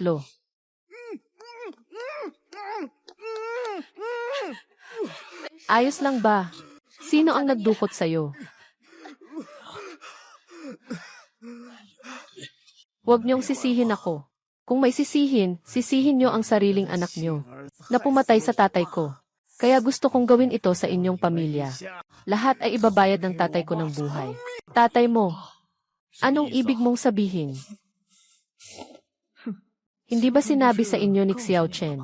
Sinasabi mo ba na, may posibilidad na, si Xiao Yi ang anak ng manghula? Sinasadya niyang sabihin iyon, para maipadala ang sarili niyang anak sa bahay namin. Tama, ako nga iyon. Anak ako ng manghula. Ipinadala ako ng tatay ko sa pamilya Xiao, para makipagpalitan ng buhay sa anak mo. Akala ko pa naman ay nais kong bigyan siya ng pagkakataon. Sino ang nagpasakit sa tatay ko? Kaya kailangan niyang bayaran ang buhay ng tatay ko. Paano mangyayari yon? Kaya nga't matagal na kayong nagkakilala. Ano pa ba ang aasahan? Akala mo ba gusto kong maging anak ninyo? Alam mo bang nakakapagod? Maging mabuting anak araw-araw. Kung hindi dahil sa pagsipsip ng yaman ng pamilya nyo, kaya ko bang magtiis ng maraming taon? Hindi ba? Sa lahat ng mga taon, nagkukunwari ka lang. Noong una, ang pang-aapi sa'yo ni Xiao Chen ay pekrin. Kung hindi, ano? Akala niyo ba talaga si Xiao Chen na walang silbi? Nang aapi siya sa akin, hindi ko siya aapihin. Ayos na iyon. Xiaoye, ganito kami kabait sa iyo. Bakit mo kami ginaganyan? Bakit mo kami tinatrato ng ganito? Anong pakinabang mo dito? Pakinabang, napakalaki niyan. Kailangan ko lang ipagpatuloy ang pagpigil kay Xiao Chen para magawang baguhin ang aking kapalaran.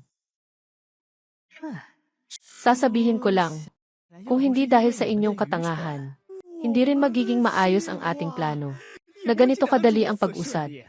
Bakit ang sama-sama mo naman?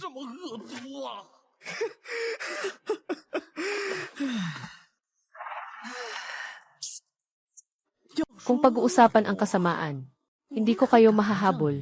Sabi ko lang iyon noon. Sino ang mag-aakalang talagang itinaboy niyo ang sariling anak? Palabas.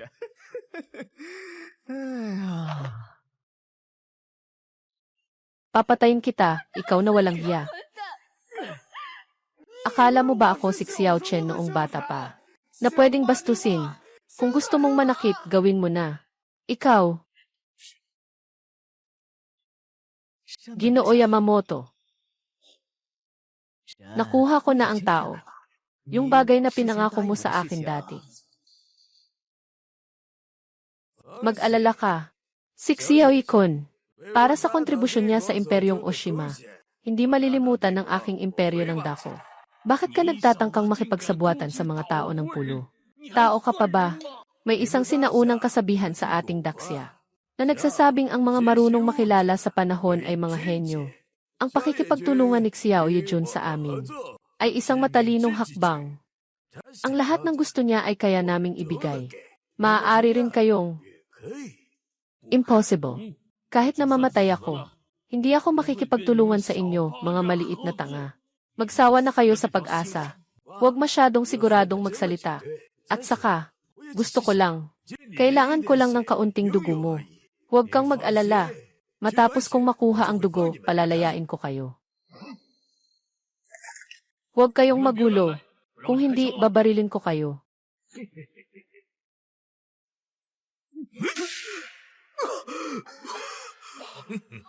Xiao Yejun, tandaan ng imperyo ang iyong mga nagawa. Maging kalmado ka na lang. Ano ito? Para sa buhay ng anak mo. Mag-alala ka. Kailangan lang namin ang dugo ninyo. Hindi namin kayo sasaktan. Walang silbi. Hindi kami masasaktan ng baril. Asawa ko. Marami tayong utang na loob sa anak. Hindi na natin siya dapat saktan. Pigilan sila. Kung may susunod na buhay ang anak, sisikapin naming alagaan ka ng mabuti. Sinasadya ko, ayaw kita. Baka. Guro, anong gagawin natin? Ano pa ang magagawa? Bagaman masyadong mababa ang epekto. Pero makakakuha pa rin ito ng kalahating buhay ni Xiao Chen.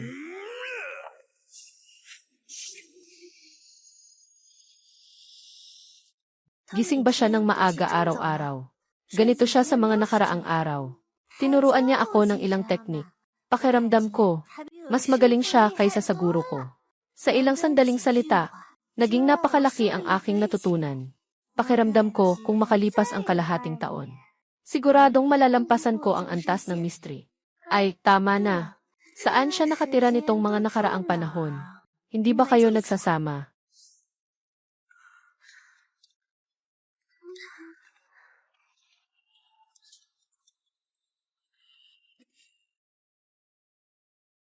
Bakit hindi niya nililinis ang mga labadong damit? Ihangin sa balkonahe para matuyo. Siguro ayaw lang kasi mahirap. Sabi ng iba, maayos ang kwarto at walang amoy. Hindi siya peke, kundi ate na naka-makeup. Baka hindi naman siya asawa. Bawasan mo ang panonood ng mga may kulay na nobela.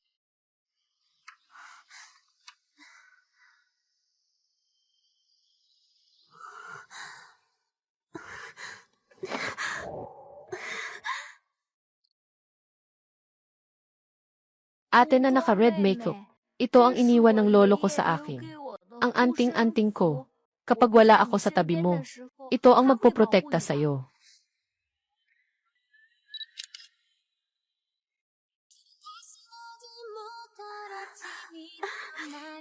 Kapatid na red makeup. Naalala ko na si Kuya Red Makeup. Kapatid na red makeup ang mga binti mo.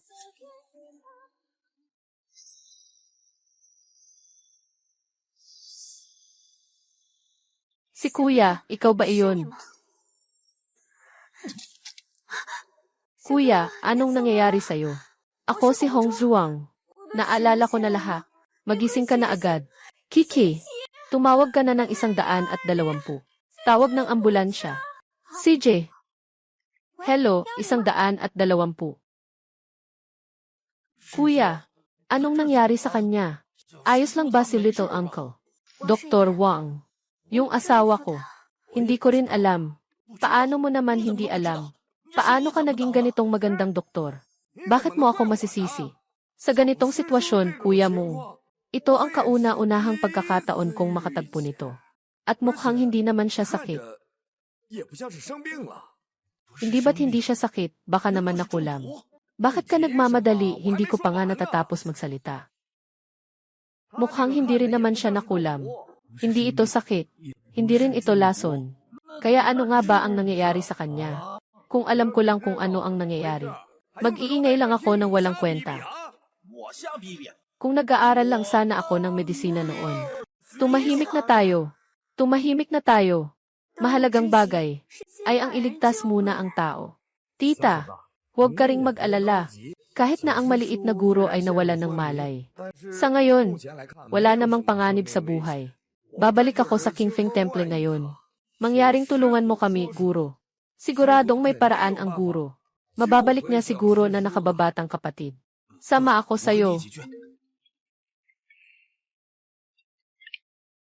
Mahal na hari, natagpuan namin na ang signal ng satellite sa lambak ng mga pagsubok ay nakablock. Sospechado kami. Anong balak ng bansa sa dagat? Nandyan na ba ang mga tao ng daan? Nandyan na sila. Sige, pupunta na ako agad.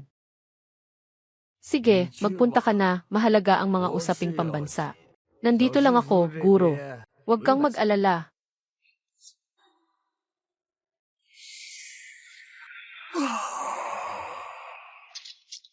Yamamoto Kazuki, nangahas ka talagang sumipsip ng aming enerhiya.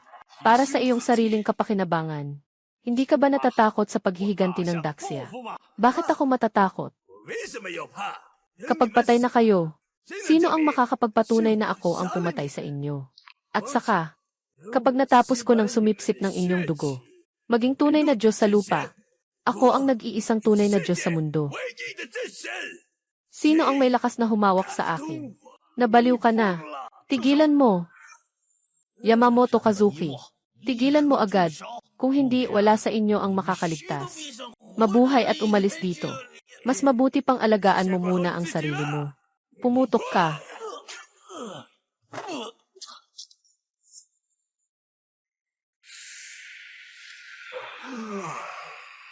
Ang apat na dakilang hari ay ang apat na dakilang hari.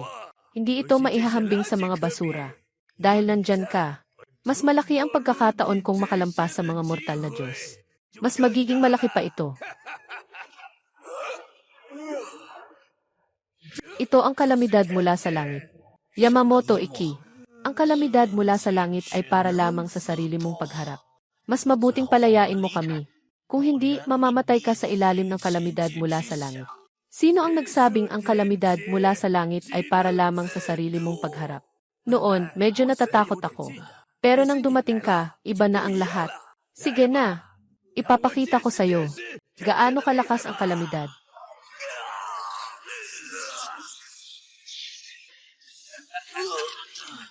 Anong paraan ito na kayang ilipat ang kalamidad? Siyempre, ito ay sikretong paraan. Sabi nga, ang sikretong paraan na ito, kinuha pa ito mula sa inyong dakilang siya. Ngunit sarili ninyong tao, ang itinuturing na basura, karapat-dapat kayong maging alipin ko.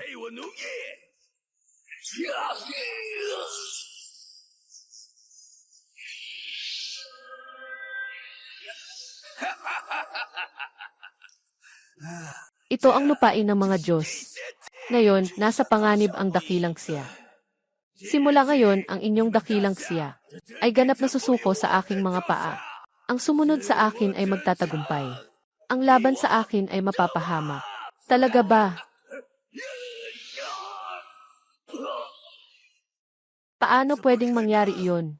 Naitaas ko na ang aking antas sa Earth Immortal. Paano pa may makakita dito na makakasakit sa akin? Isang Earth Immortal na umaasa sa panlabas na tulong para makalusot. Karapat-dapat sa Diyos. Bakit hindi ka pa namatay? Tama nga, ikaw nga. Sayang, hindi ka makapagpakita ng galing. Malayo pa ang kailangan mo para patayin ako. Kuya, magising ka na. Buksan mo ang mata mo at tingnan mo ako. Ako ay isang babae na nakasuot ng pulang balabal. Naalala ko na lahat. Hindi bad, hindi bad. Mabilis, Grandmaster, pakitignan mo na sa maliit na shih-tzu. Huwag magmadali. Huwag magmadali. Huwag magmadali. Ito ay isang kapalaran na nakalaan kay Xiao Chen. Walang makakatakas. Pero ang 5 puso ng langit ay 500. Isa sa mga ito ay nagtago. At iyon ay isang pagkakataon. Ikaw, handa ka bang iligtas siya? Basta mayahon ko siya, gagawin ko. Gagawin ko ang kahit ano para lang mailigtas siya. Ang sakuna na dapat harapin ni Xiao Chen ay ang sakuna ng pamilya. Ito ay dahil sa kanyang mga mahal sa buhay. At ito rin ang huling sakuna sa kanyang kapalaran. Kailangan ni Xiao Chen ang tunay na babaeng nakatakda sa kanyang kapalaran, na magbibigay ng kanyang buhay upang mapawi ito. At ikaw ang kanyang tunay na babaeng nakatakda sa kanyang kapalaran. Paano ako gagawin? Ito ang dapat kong gawin.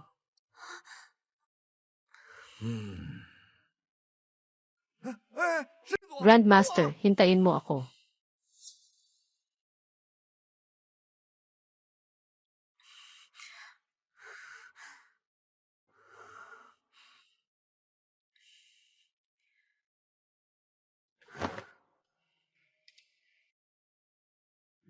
Hindi mo ako pwedeng patayin.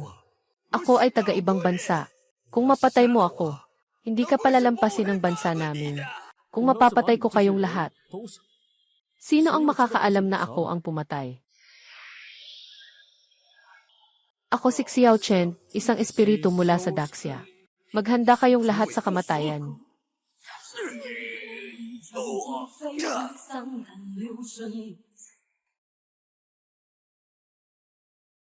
Aking disipulo, nakayanan mong makaligtas sa pagkakataong ito.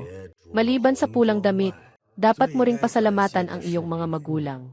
Kung hindi sila nagbigay ng kanilang buhay, upang bawasan ang bisa ng teknik na humahabol sa buhay, wala kang ligtas na daan.